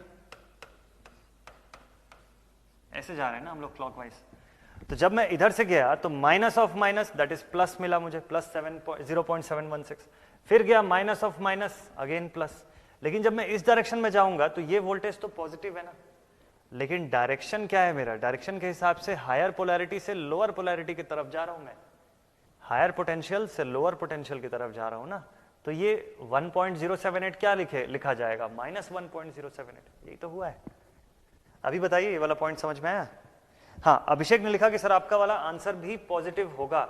चलिए मैं आपको इसका रीजन बताता हूं अभिषेक। देखिए यहां पर प्लस VTH है, दिस इज प्लस VTH, और ये पूरा डेटा है इस तरफ। इतने डेटा को आप सॉल्व करिए, देखिए कितना आएगा। प्लस में 0.716, फिर से प्लस में 0.358 और माइनस में 1.078। ठीक है, चलिए देखें जरा कितना आ रहा है। एक सेकंड, ब्रैकेट थोड़ा सही कर लें। हाँ, so this value is minus में 0.004 इक्वल टू 0, राइट। अब ये आंसर भी प्लस में आएगा, ये इसको इक्वल टू के उस तरफ भेजेंगे, पॉजिटिव। एकदम राइट अभिषेक, वेरी गुड, है ना, ये भी पॉजिटिव ही आएगा।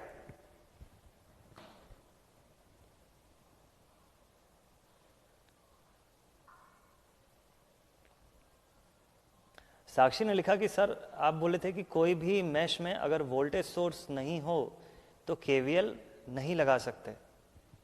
देखिए एकदम ध्यान से समझिएगा, अगर किसी सर्किट में जैसे देखिए एक सर्किट है जिसके सभी ब्रांचेस में किसी दूसरे मैश का वोल्टेज सोर्स का असर नहीं पड़ रहा है या कोई इफेक्ट नहीं आ रहा है, तो वहां पे केवीएल लगाने का मतलब ही नहीं है, मतलब वहां आंसर आपका वैसे ही 0 हो जाएगा।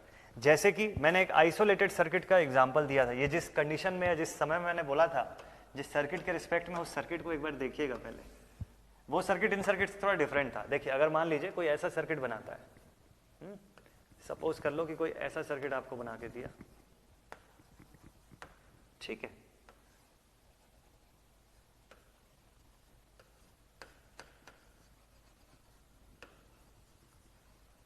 ना साक्षी, इस सर्किट को ध्यान से देखिएगा, इस टाइप के सर्किट की मैं बात कर रहा हूं। मान लीजिए हमारे पास ऐसा कोई सर्किट है ना, चलिए इसके अंदर मैं और एक एलिमेंट बना देता हूं 4 ओम का, ये 10 वोल्ट है, 3 ओम है, 2 ओम, 1 ओम। ऐसे सर्किट की मैं बात कर रहा था कि जब इसका इफेक्ट यहां तक पहुंच ही नहीं रहा है तो यहां केवीएल लगाने की कोई जरूरत नहीं है, यहां कोई करंट नहीं जाएगी, इट विल बी 0। बट इस सर्किट में ऐसा नहीं हो रहा है। इस सर्किट में देखिए ये मैश जो है ना, इसमें कोई वोल्टेज सोर्स नहीं है, अच्छी बात है, लेकिन इस मैश में ऐसी ब्रांचेस हैं जो दूसरे मैश के साथ शेयर हो रही हैं, और जिसके साथ शेयर हो रही हैं उसके अंदर वोल्टेज सोर्स लगा हुआ है। तो ऐसे केस में इन ब्रांचेस के अंदर से कुछ ना कुछ करंट तो जाएगी, और अगर करंट जाएगी तो मतलब वहां पर I1 और I2 दोनों निकलेगा। अभी बताइए ये वाला पॉइंट क्लियर है?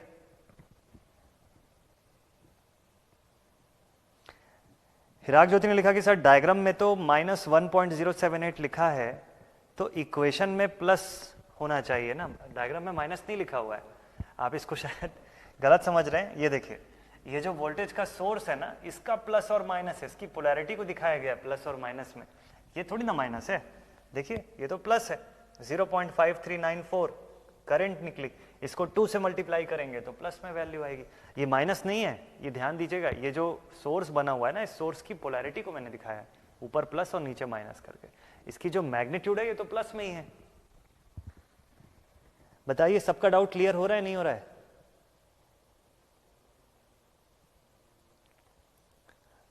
बढ़िया बढ़िया बढ़िया, राइट। पूनम ने लिखा कि सर यहां पर ब्रिज बैलेंस था तो करंट 7 ओम से नहीं जाएगा तो वोल्टेज 0, ऐसा लॉजिक वैलिड है क्या? देखिए यहां पर क्या है बताऊं, जिस मोमेंट पे आप इस VTH के लिए RL को रिमूव कर देते हैं, उसी मोमेंट पे ये वाला लॉजिक का काम खत्म हो जाता है। अगर ये लगा हुआ होता ना, तब फिर ब्रिज का कंसेप्ट हम यूज करते, ब्रिज बैलेंस भी दिखता हमको, और यहां से कोई करंट नहीं जा रही है हम लोग बोलते, लेकिन हम तो खुद ही ब्रांच को तोड़ दिए, हमने खुद ही इस ब्रांच को रिमूव कर दिया, तो हम वैसे भी नहीं देख रहे हैं कोई करंट, हम तो अब इन एलिमेंट्स के थ्रू देख रहे हैं कि कितनी करंट जा रही है ना, ये केस है। दीप्ति ने लिखा कि सर एक ही क्वेश्चन को कितना, सबका डाउट क्लियर होना जरूरी है दीप्ति, बात क्वेश्चन नहीं है, हम 10 क्वेश्चन बना ले, लेकिन अगर किसी का भी डाउट छूट जाए तो मतलब क्या है उतने क्वेश्चंस का। एक क्वेश्चन बनाओ लेकिन ऐसा कि सबका डाउट उसमें क्लियर हो जाए, तब फिर मजा है। तो बताइए यहां तक सबको क्लियर हो गया? ठीक है ठीक है ठीक है, हाँ अभिषेक, यस, पोलैरिटी को शो किया हुआ था ना हम लोगों ने, उस सोर्स की पोलैरिटी को शो किया हुआ था जो हिराग ज्योति को मिसअंडरस्टैंड हुआ कि वो शायद माइनस में, इसीलिए तो मैंने बोला बोर्ड से देख के मत बनाइए, आप अपने से सॉल्व करिए तब तो बनेगा आपसे। चलिए, तो मुझे लगता है मेजर डाउट आपके इस क्वेश्चन में, जो मैं चाहता था कि यहाँ पर बहुत सारे जो आपके डाउट्स जो होंगे माइंड में जो आ सकते हैं वो आ गए होंगे।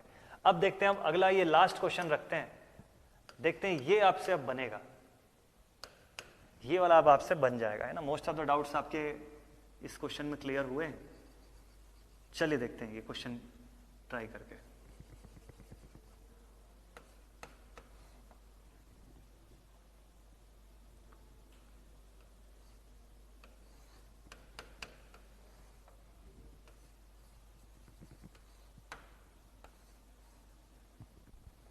तो ये नेक्स्ट क्वेश्चन है, इसमें आपको फिर से वीटीएच फाइंड करना है।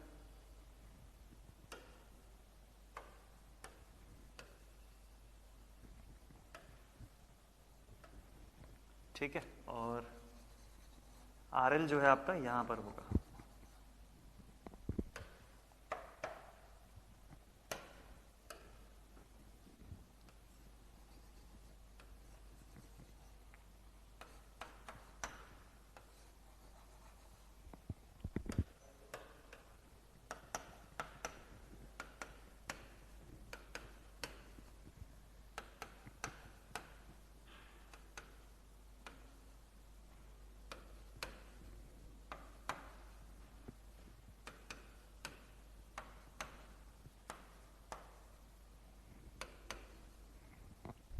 ठीक है, ये आपका अगला क्वेश्चन, और इसमें आपको वीटीएच फाइंड करना है। ठीक, आरएल की वैल्यू नहीं गिवन है, जरूरत भी नहीं है इसकी।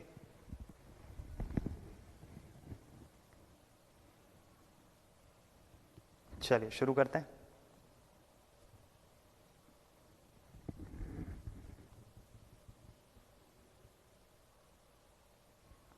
नयन ने लिखा कि सर साइड वाले फिगर का क्या मैटर है। साइड वाला फिगर अलग था, तो एक्चुअल में साक्षी को एक डाउट आया हुआ था कि अगर एक क्वेश्चन हम बना रहे थे जब केवीएल पढ़ रहे थे, तो नयन वहाँ पे हम लोग डिस्कस किए थे कि अगर सर्किट का कोई ऐसा हिस्सा आता है या कोई ऐसी कंप्लीट मैशेज आती हैं जिसमें कि कोई भी टाइप की करंट नहीं जा रही है या कोई सोर्स ही नहीं दिया हुआ है ना, तो वहाँ पर जो केवीएल लगाने का कोई मतलब नहीं, क्योंकि करंट जीरो हो जाती है। तो वो एक अलग वैरायटी के क्वेश्चंस पे लागू होता है।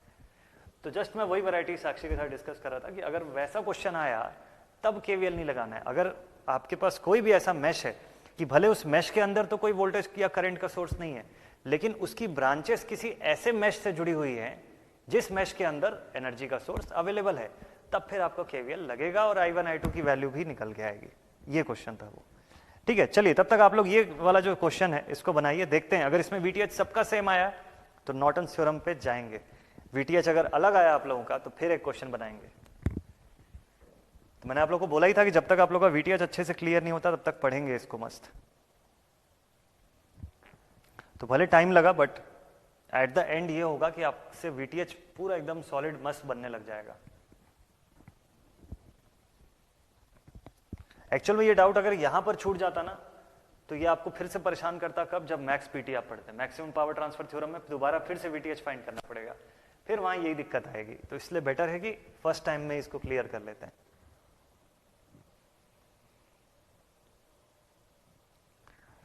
तो बताइएगा, ये बन रहा है ना सभी से ये क्वेश्चन? किसी का आंसर आया तो बताइए। देखिए कैसा बनना था इस क्वेश्चन को। अगर यहां पर सोर्स ट्रांसफॉर्मेशन लगाए, सबसे पहला स्टेप तो आरएल को रिमूव कर लेते हैं। रिमूव कर लिया,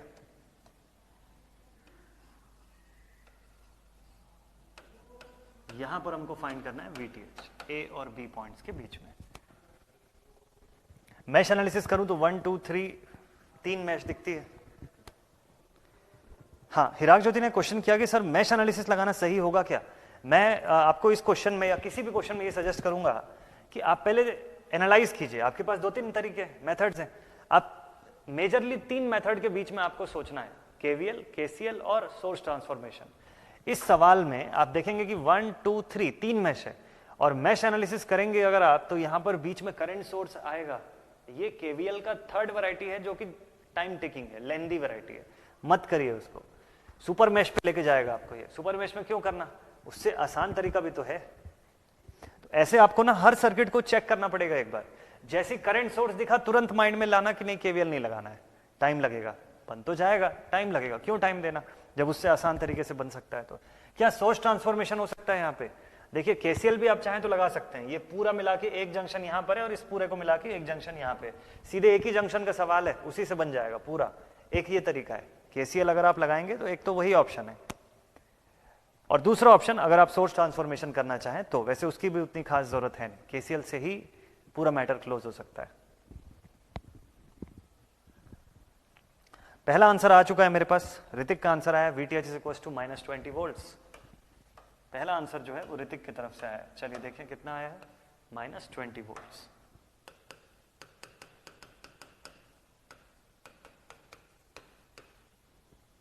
फर्स्ट आंसर।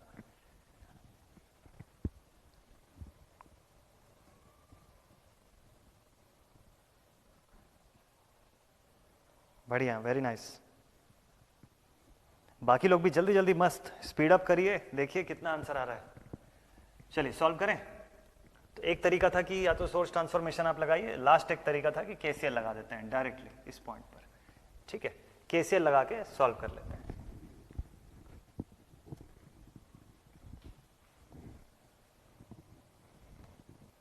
तो आप अपने अकॉर्डिंग कोई भी मेथड लगाइए और बताइए क्या वैल्यू आ रही है। नयन का 20.5 वोल्ट आया, काफी करीब का आंसर है, मतलब है ना। नयन प्लस में कि माइनस में? 20.5 वोल्ट पॉजिटिव ही आया ना। और अभिषेक का आंसर आया -18 वोल्ट्स।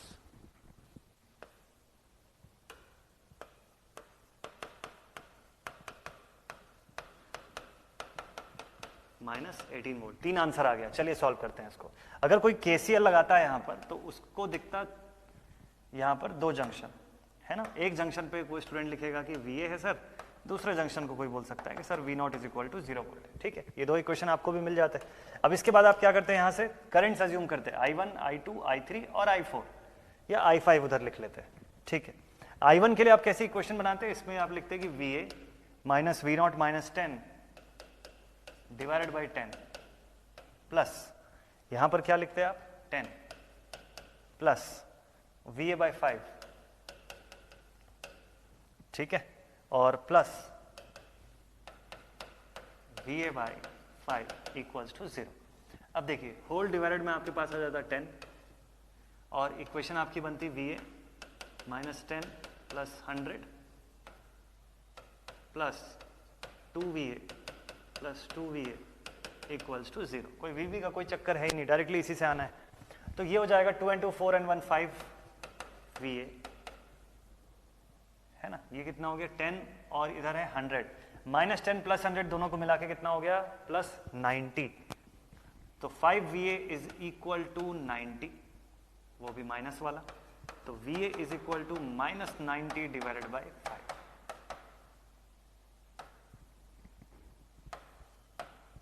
तो value of VA is -18 volts, ठीक है। ये VA है, this is the value of VA। But ध्यान दीजिएगा यहां पर 2 वोल्ट का सोर्स है, इसको मिस नहीं करना है यार। डायरेक्टली वो बता दिया तो गड़बड़ हो जाएगा। 2 वोल्ट का जो सोर्स है उसको छोड़ना नहीं है। एक 2 वोल्ट का एक्टिव सोर्स भी बीच में बैठा हुआ है छुप के यहां पर, इसको नहीं नोटिस करेंगे तो गड़बड़ हो जाएगा, है ना।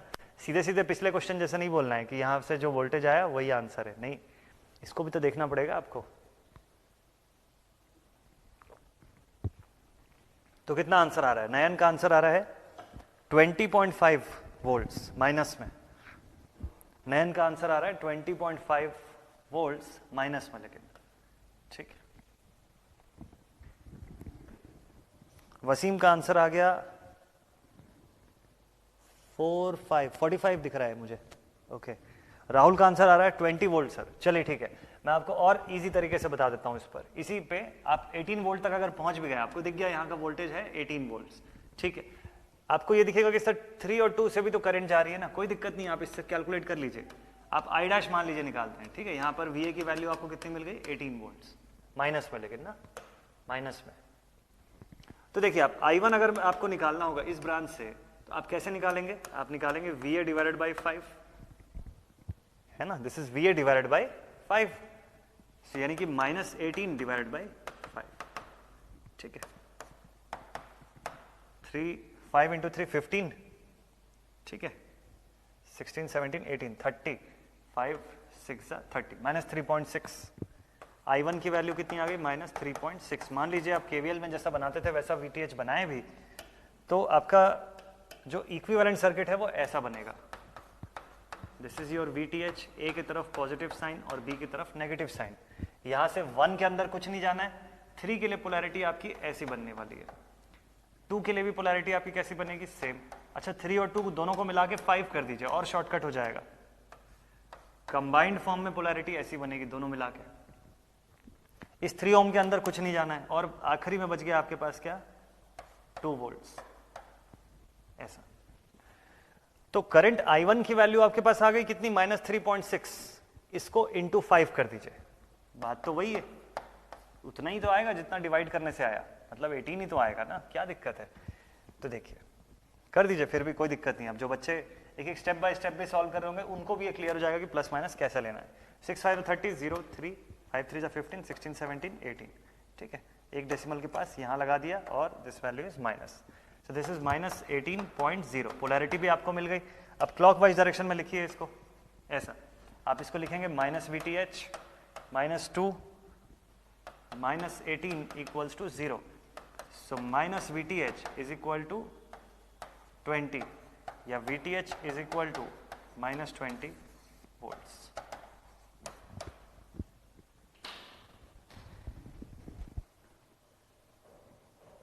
बताइए।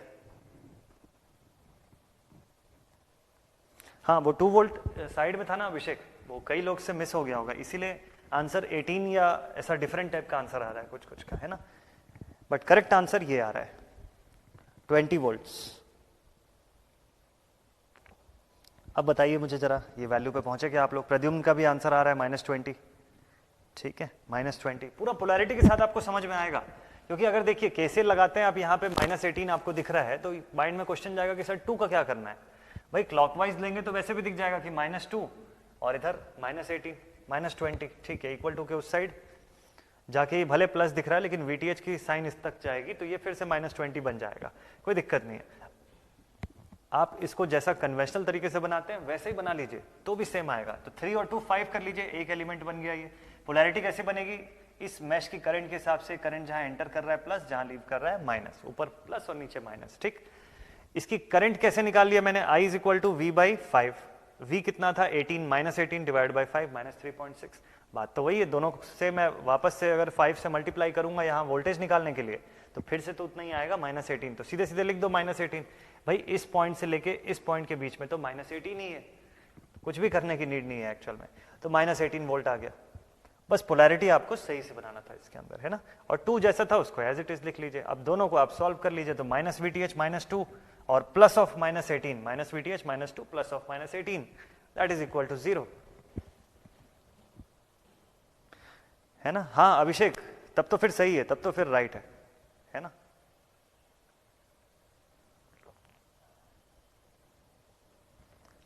रंजन बिगिनिंग से सॉल्व करिए, है ना। सबसे बेस्ट मैं आपको ये सजेस्ट करूंगा कि शुरुआत से सॉल्व करिए। अगर KVL KCL नहीं क्लियर होगा तो यहाँ डाउट आएगा, बार बार डाउट आएगा।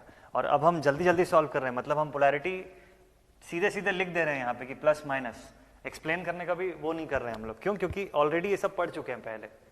तो आप एक बार, मैंने इसीलिए बोला था ना कि कल बीच में जो संडे है इसमें KVL KCL सोर्स ट्रांसफॉर्मेशन ये सब दोबारा अच्छे से आप लोग रिवाइज कर लीजिएगा ताकि आज दिक्कत ना आ जाए। साक्षी का भी आ गया 20। तो रंजन एक बार आप KVL वाला पार्ट ना, KVL KCL वाला पार्ट फिर से एक बार अच्छे से रिवाइज कर लीजिए, आपसे ये बनने लग जाएगा, है ना। और ये बोर्ड वर्क पूरा है, वीडियो आप दोबारा से जब देखेंगे तो आपको वो पूरा चीज समझ में आने लग जाएगा, जो जो मैंने यहाँ पे बताया। क्यों मैंने ऊपर प्लस लिया, क्यों यहाँ पे माइनस लिया, देखिए ऊपर प्लस नीचे माइनस, ये सब क्यों बनाया है, सबका रीजन जस्ट मैंने बताया हुआ है स्टार्टिंग के वीडियोस में, है ना। तो वो आपसे बनेगा। ये बड़ा इंपॉर्टेंट है यार, सर्किट सॉल्विंग में ना हर चीज एक दूसरे से जुड़ी हुई है, भले छोटा से छोटा टॉपिक क्यों ना हो। जब हम KVL या KCL पढ़ते हैं तो हमको लगता है ये तो बहुत आसान है यार, ये तो सिंपल है, तो बनेगा ही बनेगा। जब थ्योरम्स में आते हैं तो वो केवीएल केसीएल माइंड से आधा हट चुका रहता है, तो दिक्कत जाती है। इसलिए छोड़ना कुछ भी नहीं है, पूरा पढ़ के जाना है ना। सोर्स ट्रांसफॉर्मेशन से भी बनाना। अच्छा अभिषेक, बढ़िया, वेरी नाइस है ना। एसटी लगाओगे आप 5 और 5 10 और इधर 10, ये भी सिंप्लीफाई हो जाएगा, करंट सोर्स में बदलेगा, और ये करंट सोर्स और ये तो है ही, तो दोनों की करंट्स का रिजल्टेंट लेके भी आप इस ब्रांच की करंट बना के बता सकते हो, है ना। तो सब डिफरेंट मेथड था। अच्छा, आपसे अभी पोलैरिटी बन जा रहा है ना अच्छे से, वैल्यू छूट जा रहा है, कोई दिक्कत नहीं है, कोई दिक्कत नहीं है। थोड़ा सा फोकस, थोड़ा सा और ज्यादा क्वेश्चन का प्रैक्टिस, सब बनने लग जाएगा अपने आप। चलिए, अब आप लोगों के लिए मैं कुछ एमसीक्यू क्वेश्चन लाया हूं इसी थेवेनिन्स का और कुछ नॉर्टन्स के, तो वो दिखाता हूं, फिर आपको नॉर्टन्स पे लेके चलता हूं, ठीक है। यहाँ ये वाला क्वेश्चन सभी का बना, क्या सबका -20 वोल्ट आ रहा है क्या, बताइए एक बार, तो फिर इस क्वेश्चन को हटाते हैं। क्या सभी का -20 वोल्ट आ रहा है क्या? तो पूरा कैलकुलेशन यहां बोर्ड पर लिखा हुआ है, आप बस सॉल्व करते जाइए और बनाते जाइए। ऋतिक का आंसर सबसे पहले आया था, तो ये स्टार ऋतिक के हवाले है ना, ये स्टार ऋतिक को जाता है। वेरी नाइस, चलिए डन सभी का, बढ़िया। हाँ प्रद्युम्न, आपका आंसर मैंने देखा था, है ना, -20, बिल्कुल सही, राइट है। पूनम का भी आंसर आ गया, ठीक है, बढ़िया।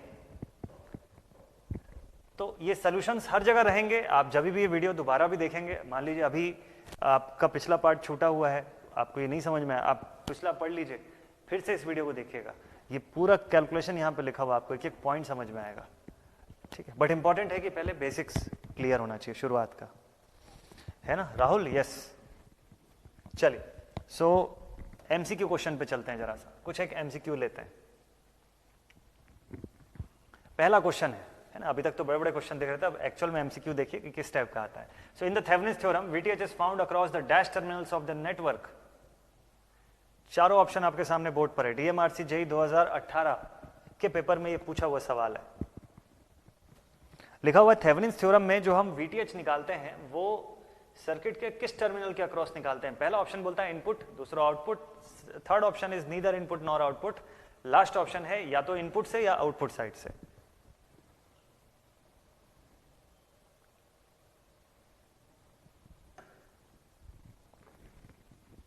थेवेनिन्स थ्योरम में जब हम वीटीएच फाइंड करते हैं तो हमेशा हमेशा जो वीटीएच निकलता है वो लोड साइड निकलता है। कहां पे निकलता है? लोड साइड, चाहे कैसा भी सर्किट क्यों ना हो। आप लोग नोटिस किए होंगे कि सर्किट चाहे कितना भी बड़ा सर्किट क्यों ना हो या लोड कहीं पर भी क्यों ना लगाओ, हमेशा वीटीएच आप कहां पे निकालते हैं? भाई वीटीएच तो सर लोड साइड ही निकालते हैं ना, और लोड साइड कौन सा साइड होता है? आउटपुट साइड होता है, it is always the output side. अब मान लीजिए ये पूरी सर्किट है मेरे पास, तो वीटीएच कहां निकालूंगा? यहां नहीं, यहां पर निकालेंगे, लोड को रिमूव करेंगे और उस दो ओपन पॉइंट्स के बीच में हम फाइंड करेंगे वीटीएच। तो ये कौन सा साइड होता है? दिस इज लोड साइड या output side. Simple, direct answer है इसका, ठीक है। सो बी ऑप्शन आप में से जितने लोगों ने ऑप्ट किया है बिल्कुल करेक्ट है। जितेंद्र, ऋतिक, पूनम, रंजन, दुर्गानंद, बढ़िया। स्वाति ने डी ऑप्शन लिखा कि इधर इनपुट या आउटपुट। नहीं, वीटीएच के केस में हमेशा आउटपुट, हमेशा आउटपुट साइड होगा ना अभिषेक, वेरी नाइस, राइट है। प्रद्युम्न, रिंकू, रंजन, दुर्गानंद, दीप्ति, बढ़िया। स्वाति बिल्कुल सही है ना, नहीं स्वाति का आंसर गलत हो गया, बाकी सबका सही, ठीक है, कोई इशू नहीं है, this is the right answer, कोई दिक्कत नहीं है ना। तो output side is good. Next question, circuit आया हुआ है, calculate VTH for the given circuit. देखिए अभी फिर से वीटीएच आया हुआ है, ठीक है, और इसका मैं डेटा आपको नहीं दिखा रहा हूं। आई होप ये आपको दिख रहा होगा ना, ये सर्किट प्रॉपर क्लियरली दिख रहा है ना, सभी को वैल्यूज दिख रही है ना। फटाफट से सॉल्व करिए, एमसीक्यू का सवाल है ये। जितेंद्र ने पूछा कि सर यदि लोड बीच में होगा तो भी तो लोड के अक्रॉस ही फाइंड करेंगे, और लोड हमेशा आउटपुट में जुड़ा होता है। Load is always considered as a output section of the circuit. मतलब पूरी सर्किट जो है वो मिल के सप्लाई दे किसके लिए रही है? उसी लोड के लिए दे रही है। So that is our load, और लोड हमेशा इसीलिए आउटपुट साइड पर ही कनेक्टेड समझा जाता है।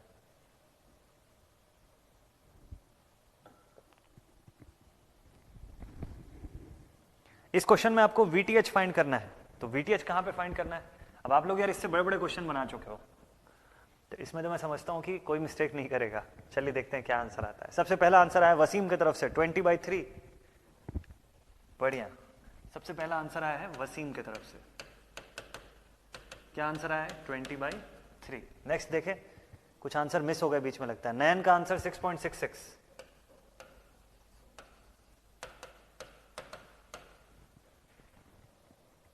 और ऋतिक का आंसर भी 6.66 दिख रहा है मुझे।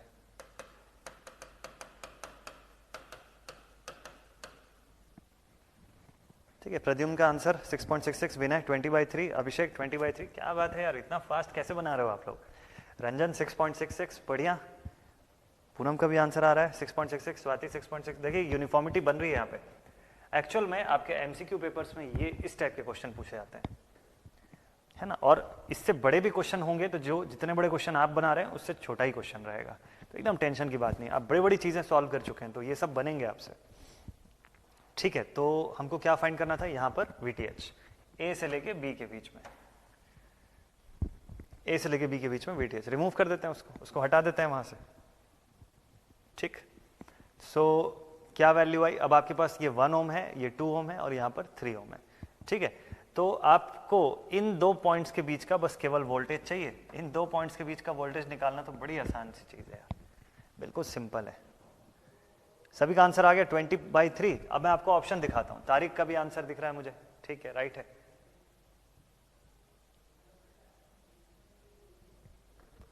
ESC 2018, जितेन का आंसर, ठीक है, 20/3, वेरी गुड। 6.66, बढ़िया, वेरी नाइस यार, बहुत ही बढ़िया, बहुत ही बढ़िया। तो इस क्वेश्चन में मुझे नहीं लगता आपको एक्सप्लेनेशन की जरूरत है, कुछ भी बताने की जरूरत नहीं होगी, इसको सॉल्व करके दिखाने तक की नीड नहीं होगी, आप लोग से पूरा बनाइए आराम से, है ना।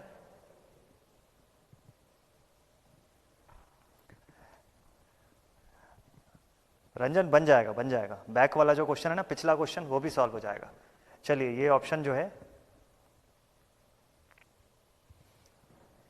ना, ये ऑप्शन वाले क्वेश्चंस जो हैं ये बना के एक बार मैं फिर से पिछला वाला क्वेश्चन रिवाइज करवा दूंगा आपको, ठीक है, तो ध्यान से देखिएगा। So this option is right. आप लोगों का आंसर आ चुका है यार पहले से, ये आप लोगों का करेक्ट आंसर हो गया, this is the right answer. चलिए नेक्स्ट क्वेश्चन पे लेके चलता हूं, एकदम करेक्ट आंसर है ये, है ना, this is the right answer. देख लीजिए आप, सी ऑप्शन भी दिया हुआ है इसके अंदर, ठीक है। चलिए नेक्स्ट क्वेश्चन, अगला सवाल, question number 3, can we use Norton's theorem on a circuit containing a BJT। Actual में अभी नॉर्टन्स थ्योरम पढ़े नहीं है तो इसको नहीं लेते हैं। चलिए ठीक है, आप लोग वैसे आंसर कर सकते हैं इसका चाहे तो।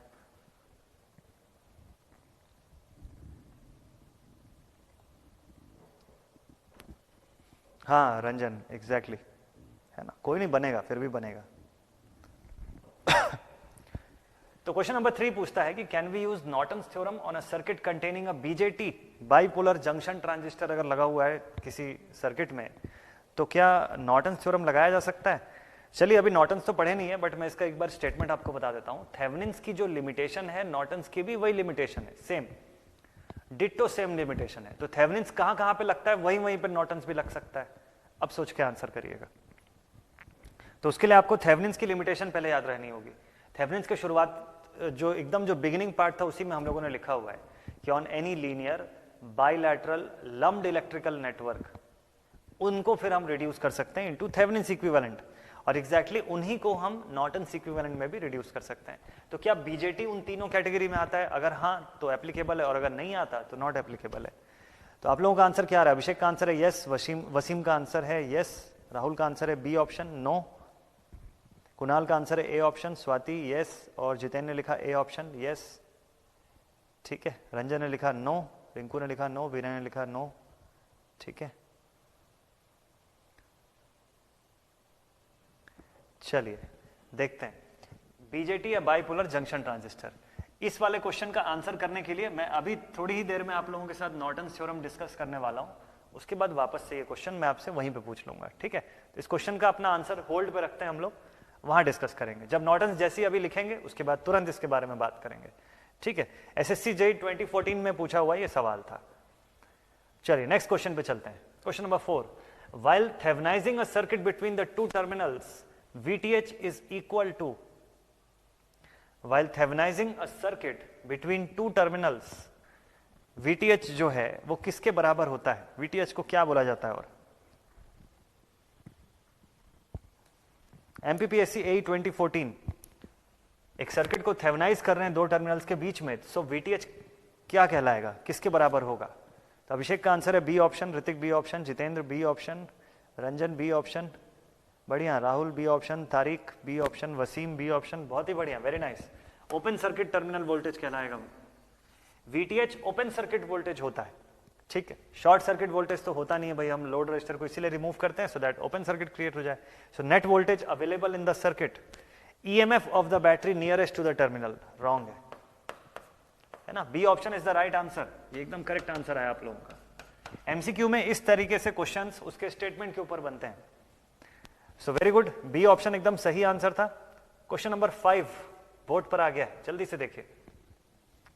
In the figure shown below, if we connect a source of 2 volt with internal resistance of 1 ohm at AA dash, 2 volt का अगर हम सोर्स जोड़ लेते हैं with internal resistance of 1 ohm at AA dash with positive terminal towards A, then the current through R is, question को अच्छे से समझिएगा, ये एक्चुअल में किसी ऐसे थ्योरम का क्वेश्चन है जो अभी तक आपने पढ़ा नहीं हुआ है, लेकिन आप KVL, KCL, source transformation, CDR, VDR ये सब पढ़ चुके हैं, तो आप इस क्वेश्चन को बना सकते हैं, ठीक है।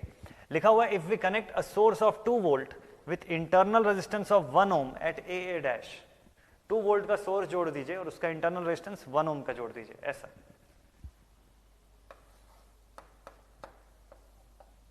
दो वोल्ट का सोर्स जोड़ दीजिए और इसके साथ इसका इंटरनल रेजिस्टेंस जोड़िए, कितने का? 1 ओम का। अब बोलता है कि पॉजिटिव टर्मिनल ए की तरफ होगा, positive terminal towards A, then the current through R is, अब बताइए किसके थ्रू कितनी करंट जाएगी?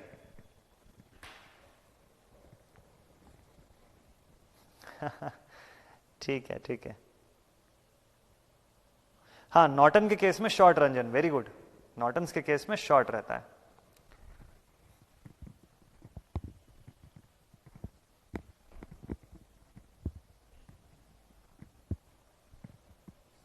ये क्वेश्चन, इसका ऑप्शन मैंने नहीं दिखाया आप लोगों को, बट सॉल्व करके देखिए, देखते हैं क्या आंसर आता है आप लोग का। इसमें बेसिक आप सोर्स ट्रांसफॉर्मेशन या CDR लगा के भी चीजें फाइंड कर सकते हैं।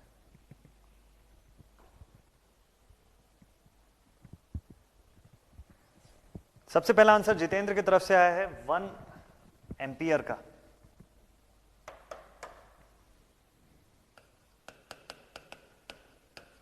सबसे पहला आंसर जितेंद्र की तरफ से आया है 1 एम्पियर्स का। चलिए देखें और किसी का आंसर आता है क्या?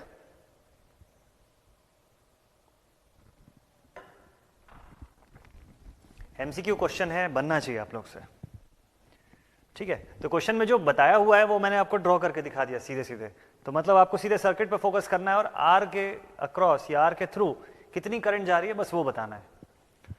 तो सोर्स ट्रांसफॉर्मेशन अगर आप करते हैं, अब आपको सोर्स ट्रांसफॉर्मेशन बिना सर्किट ड्रॉ किए करने की आदत होनी चाहिए, तो कैसे होगा ये चीज देखें। सेकंड नंबर पे किसका आंसर है? रंजन का आंसर है, वेरी नाइस। थर्ड नंबर पे दुर्गानंद का आंसर है, वेरी गुड, बढ़िया, 1 एम्पियर, और थर्ड नंबर पे दुर्गानंद का, और इनका भी आंसर 1 एम्पियर ही आ रहा है, लगभग सभी का आंसर आ रहा है ना। अभिषेक 1.80 एम्प्स, साक्षी का आ रहा है 2 एम्पियर, प्रद्युम्न का आ रहा है 1.58। अब यहां से वैल्यू थोड़ी सी अलग आ रही है।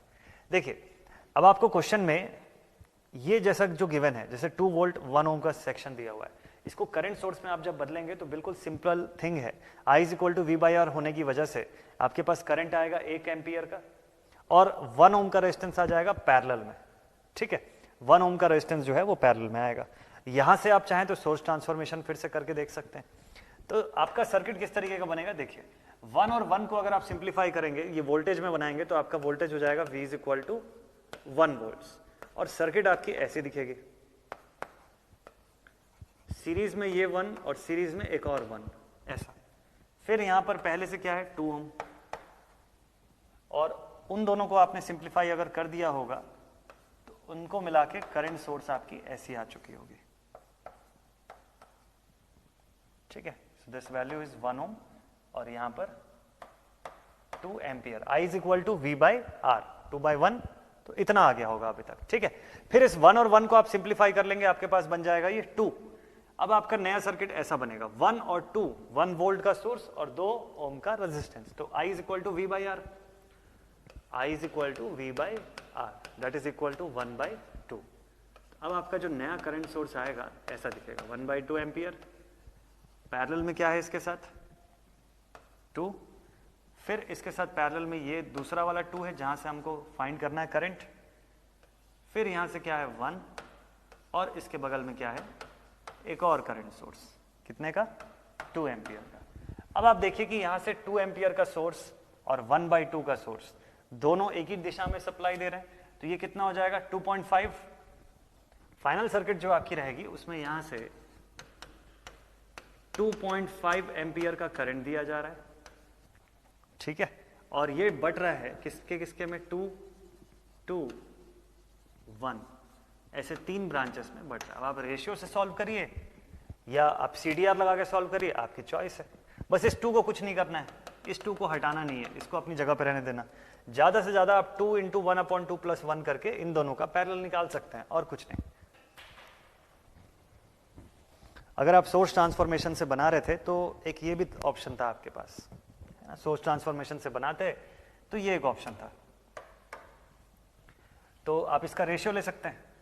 कैसे ले सकते हैं 1/2, 1/2, 1/1 ऐसा, सो ये कितना हो जाता है 2, सो ये 1, 1, 2, 1:1:2 का रेशियो, 2 + 1 3 और 1 4 आता है आपके पास टोटल, तो 4 यूनिट्स का मतलब 2.5, तो 1 यूनिट बराबर 2.5 डिवाइडेड बाई 4, ऐसा करके भी आप बना सकते थे, बट चॉइस आपकी है, ठीक है। बाकी पूरा कैलकुलेशन आपका है। अब बताइए करेक्ट आंसर क्या आ रहा है। तो हर ब्रांच की करंट उससे आपको मिल जाती, 2.5 डिवाइड बाई 4 करते 1 यूनिट की वैल्यू मिलती, और यहां पर कितनी यूनिट जा रही है 1 यूनिट जा रही है, तो वही आपका आंसर हो जाता। ऋतिक का आंसर 0.625, प्रद्युम्न का आंसर 1.58। चलिए अब आपको ऑप्शन दिखाता हूं, इसके आगे के ऑप्शंस दिखाता हूं मैं, ठीक है।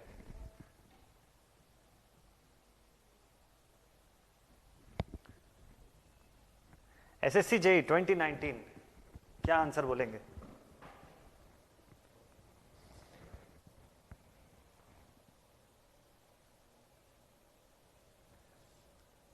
ठीक है, तो दुर्गानंद ने बोला कि सर हम बोले थे सबसे पहले, आंसर दिए थे, बट मेरा कमेंट जो है वो लेट से शो होता है।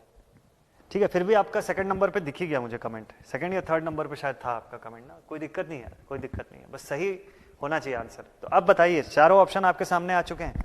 1 एम्पियर वाला भी ऑप्शन है, 0.625 एम्पियर वाला भी ऑप्शन है, 1.66 वाला ऑप्शन भी है, और 2 एम्पियर वाला भी ऑप्शन है। जल्दी से बताइए किसको टिक करूं मैं। ऋतिक का 0.625 आया, कुणाल ने बोला सी ऑप्शन 1।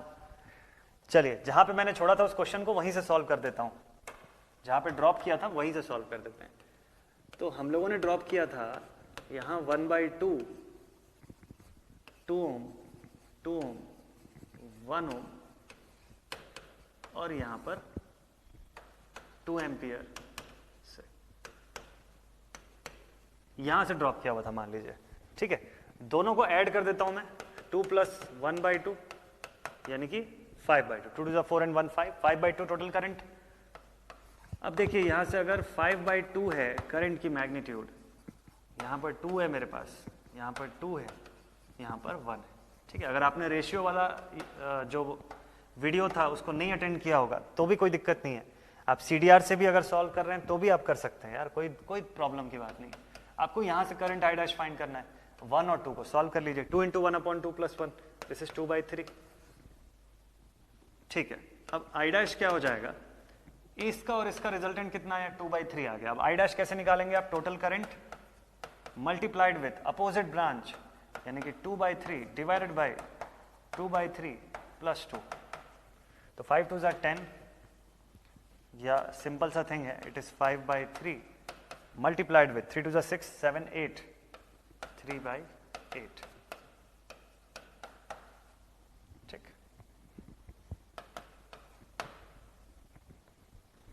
तो अब करेक्ट आंसर मुझे लगता है आप लोग को मिल गया होगा, जैसे ही मैंने 0 पॉइंट लिखा था 0 पॉइंट लिखने में एक ही आंसर दिखेगा आपको इस पूरे के अंदर। तो एकदम डायरेक्ट था इसका सोल्यूशन, एकदम डायरेक्ट था यार। तो करेक्ट आंसर इसमें 1 नहीं, करेक्ट आंसर 0.625 है। इस क्वेश्चन का करेक्ट आंसर डी ऑप्शन है ना ऋतिक? वेरी नाइस, पूरे स्टार आपके, सही है। स्वाति का भी आ गया डी ऑप्शन, जितेंद्र बिल्कुल सही, राहुल करेक्ट आंसर, और ऋतिक का तो सबसे पहले था correct answer. 0.625 is the right answer. Question को समझना था यहाँ पे सबसे पहले तो कि आपको इन 2 पॉइंट्स के बीच में क्या लगाने बोला था। तो एक वोल्टेज सोर्स और उसकी इंटरनल रेजिस्टेंस, तो उसको पुट किया हम लोगों ने। उसके बाद आप सीधे सीधे सोर्स ट्रांसफॉर्मेशन लगा दीजिए, बन जाएगा आपका क्वेश्चन। सीडीआर से बनाना है सीडीआर से बनाइए, रेशियो से बनाना है रेशियो से बनाइए, पूरा चॉइस है आपके पास। ये क्वेश्चन डन। आगे बढ़े अगले सवाल पे। चलिए भाई नेक्स्ट क्वेश्चन, एक टफ क्वेश्चन आया हुआ है। चलिए इसका भी मैं आपको ऑप्शन नहीं दिखाने वाला हूं, इसका भी ऑप्शन नहीं दिखाने वाला हूं।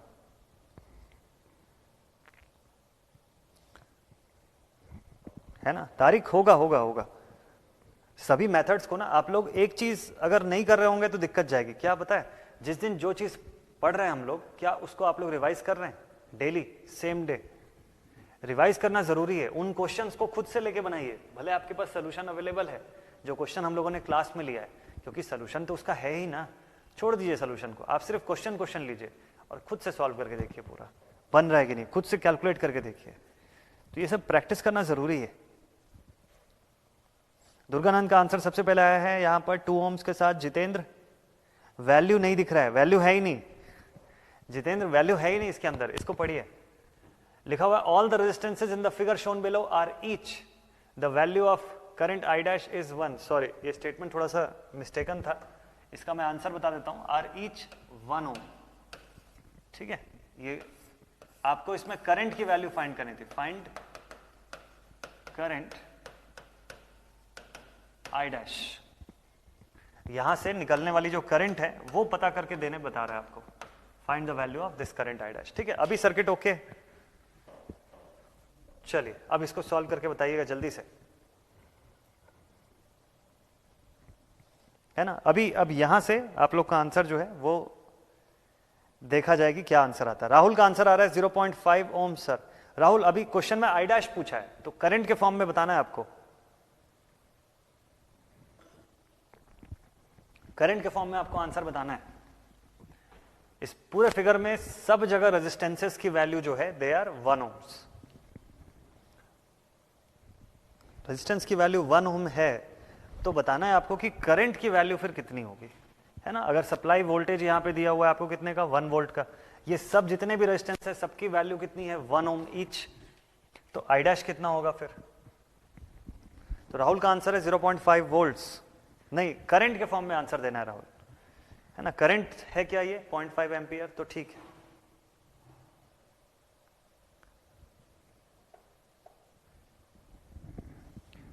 रिंकू का आंसर 0.5, प्रद्युम्न का आंसर 0.54, ऋतिक का आंसर 8/15 एम्पियर, प्रद्युम्न का आंसर 0.54 और तारिक का आंसर 1/2 एम्पियर। ठीक है, चलें सॉल्व करें इसको, देखते हैं क्या सॉल्व होके आता है।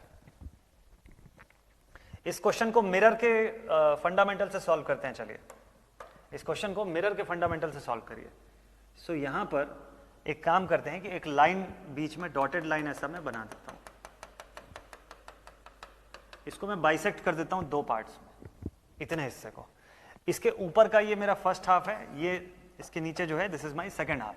मैं एक ही हाफ को सॉल्व करूंगा, दूसरा हाफ अपने आप बन जाएगा, ठीक है। अब जो फर्स्ट हाफ है ना, मैं उसको भी 2 पार्ट में डिवाइड कर देता हूं। अब ये मेरा 1/2 वाला हाफ है और ये दूसरा मेरा 1/2 वाला हाफ है, हाफ का हाफ है, ठीक। तो बस इतना ही सॉल्व करने में मेहनत है, उसके बाद फिर कुछ नहीं करना है, बाकी सब सेम है। तो देखिए 1 पैरेलल टू 1 कितना आ गया, 1/2, 1/2 सीरीज विथ 1, 1/2 सीरीज विथ 1 कितना होगा, 3/2। यानी एक इतने पोर्शन को सॉल्व करके क्या आता है, 3/2 आता है, ठीक है। इतने का सोल्यूशन कितना है, 3/2 है कि नहीं? अगर हां तो फिर अच्छा ठीक है राहुल, ठीक है, तब फिर ठीक है। इतने पोर्शन का भी सोल्यूशन क्या आएगा आपका, दिस इज ऑल्सो 3/2। ये दोनों 3/2 आएंगे क्योंकि मिरर में चल रहे हैं, ऊपर 3/2 आया तो नीचे भी 3/2 आया। अब इन दोनों का हाफ हो जाएगा जब दोनों पैरेलल सॉल्व होंगे। सो 3/2 डिवाइडेड बाई 2, पैरेलल कर दीजिए ना, क्या दिक्कत है। 3/2 into 3/2 upon 3/2 plus 3/2 half 9/4 into ऐसा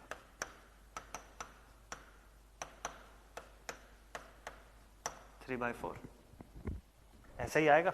3/2 का हाफ 3/4। अब 3/4 के साथ सीरीज में कौन है, 1 है। सो 3/4 प्लस 1 7/4। यहां तक ऐसे ही होगा क्या, ऐसा वाला क्वेश्चन बताए थे। चलिए बढ़िया यार, बढ़िया। सो इतना पूरा सॉल्व करने के बाद, इसको 1 के साथ जोड़ने के बाद 7/4 दिख गया मुझे।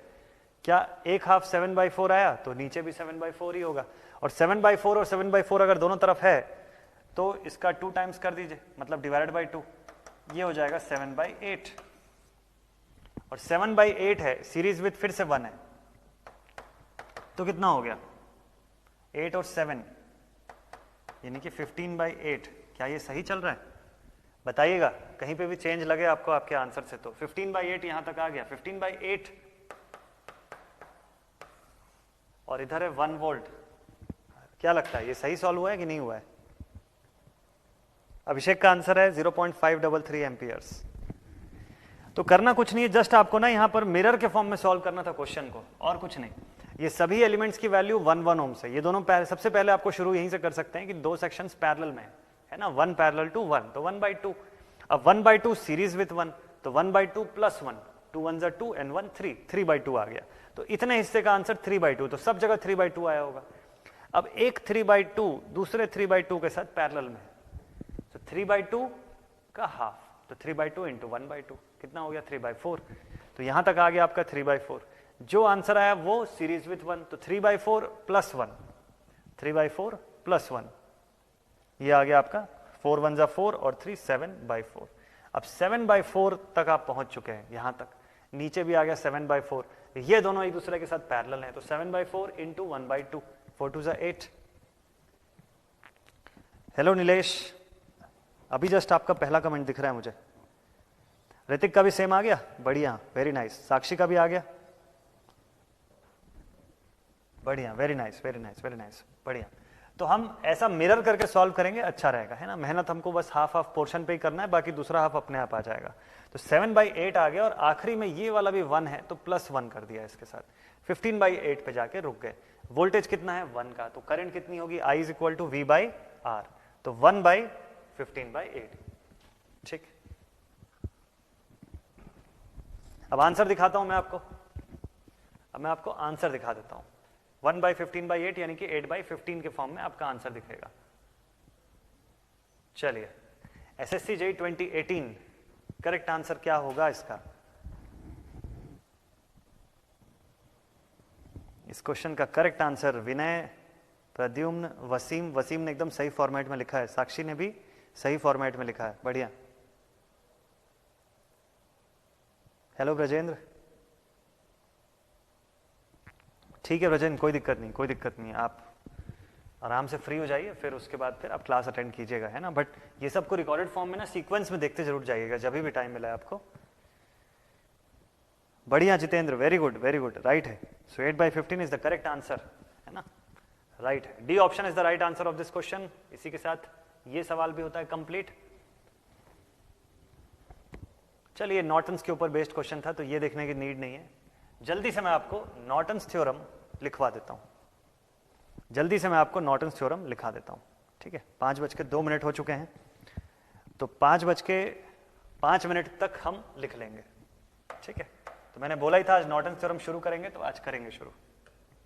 भले इसके बारे में डिटेल में कल पढ़ेंगे, बट नॉर्टन्स थ्योरम लिख लेते हैं, फिर उसको आराम से समझेंगे कल। So next topic is Norton's theorem. अभी तक सबसे ज्यादा टाइम जो हम लोग दिए हैं वो थेवेनिन्स थ्योरम को दिए हैं। ना, सबसे ज्यादा जो समय दिया गया है वो थेवेनिन्स थ्योरम को। ये थेवेनिन्स थ्योरम फिर वापस आएगा जब मैक्स पीटी पढ़ेंगे तो। ठीक है नीलेश, मैसेज मुझे भेज दीजिएगा, मैं आपको ग्रुप में ऐड करा देता हूँ। ठीक है, अपना ब्रांच और किस कोर्स में आप एनरोल्ड हैं ये दोनों के साथ। चलिए लिखते हैं इसमें।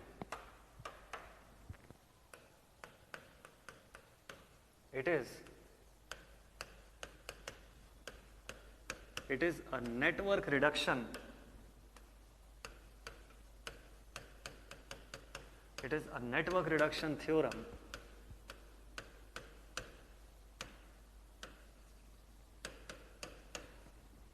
which states that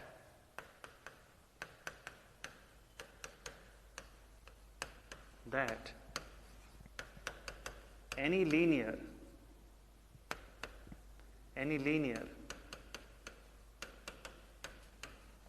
bilateral network, any linear bilateral network, lumped assumed है ना, कि ये सब जो जितने भी थ्योरम्स हम लगा रहे हैं ना, सब लम्प्ड नेटवर्क के ऊपर ही लग रहे हैं, तो लम्प्ड अज्यूम है। Linear bilateral network irrespective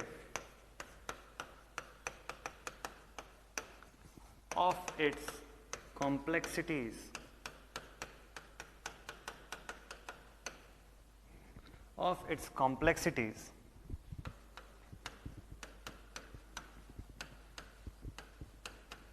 can be reduced into a Norton's equivalent circuit,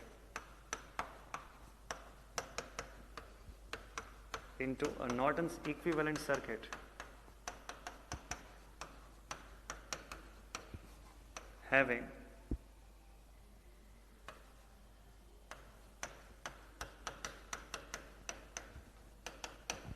a short circuit current IN in parallel with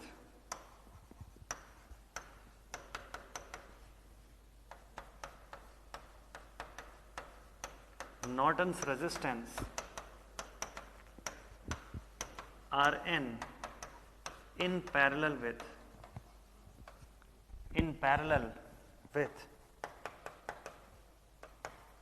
RL, in parallel with RL। RL मतलब कि लोड रेजिस्टर। ठीक है, as shown in the figure. कैसा बनता है इसका circuit, देखते हैं। नॉर्टन्स थ्योरम आप जब भी अप्लाई करेंगे तो इसका सर्किट कुछ ऐसा बनेगा।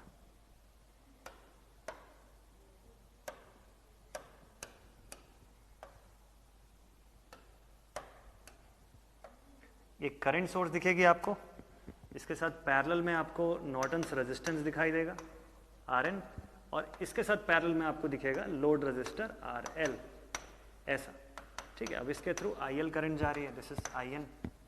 अब यहां से अगर आपको IL की वैल्यू फाइंड करनी है, so this it's value is IN into RN divided by RN plus RL, ऐसा। ठीक है, मतलब कि लोड रेजिस्टर के थ्रू कितनी करंट जा रही है, लोड करंट, वो निकालने के लिए आप यहां पर फिर से नॉर्टन्स की आइडेंटिटी ऐसा यूज कर सकते हैं। तो ये नॉर्टन्स आइडेंटिटी क्या है, ये तो बेसिक सा थिंग है कि हम सिंपल तरीका जैसे ओम्स लॉ अप्लाई कर रहे हैं, बस ये वही है। जैसे हम VTH निकालते हैं वैसे ही IN RN बता रहे हैं, divided by sum of all the resistance, तो ये वही है। तो इसके बारे में एक और चीज लिखते हैं कि इट इज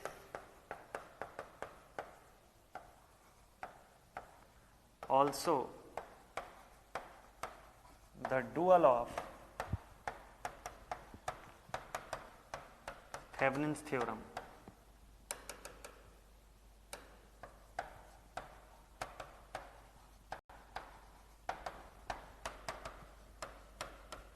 डुअल बोल लो या फिर इसको बोल लो कि सोर्स ट्रांसफॉर्म्ड।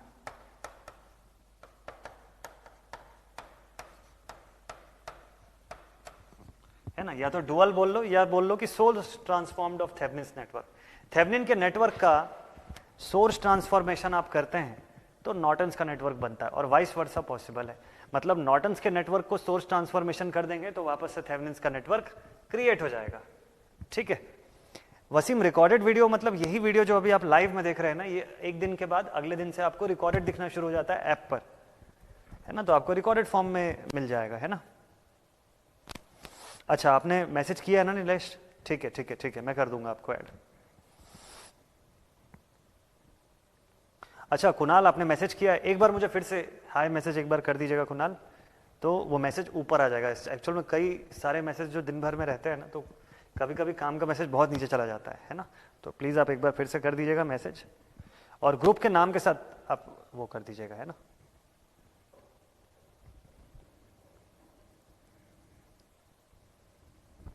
हाँ अभिषेक, यस, वही मैंने बोला ना, पिछले वाले क्वेश्चन का भी आपका आंसर सही है, वो पॉइंट्स के बाद वो 004 वाले चक्कर में कंफ्यूजन आपको हो रहा था, है ना। तो बिल्कुल उसमें परेशान होने की जरूरत नहीं यार, उसमें आपका आंसर एकदम करेक्ट आया है, एकदम, मतलब ये आप देख सकते हैं कि आप सही बना रहे हैं, तो उसमें कोई मिस्टेक नहीं हुआ आपका। तो चलिए नॉर्टन्स थ्योरम में अभी के लिए बस इतना ही लिखते हैं, कल के सेशन पर जब मिलेंगे तो नॉर्टन्स में इसके आगे के कंटेंट्स पढ़ेंगे, ठीक है। इसका सॉल्व करना देखेंगे, बिल्कुल आसान रहेगा, आपने थेवेनिन सॉल्व किया हुआ है, नॉर्टन्स आपको उससे कम से कम 2 टाइम्स ज्यादा इजियर लगेगा, आसान लगने वाला है, ठीक है।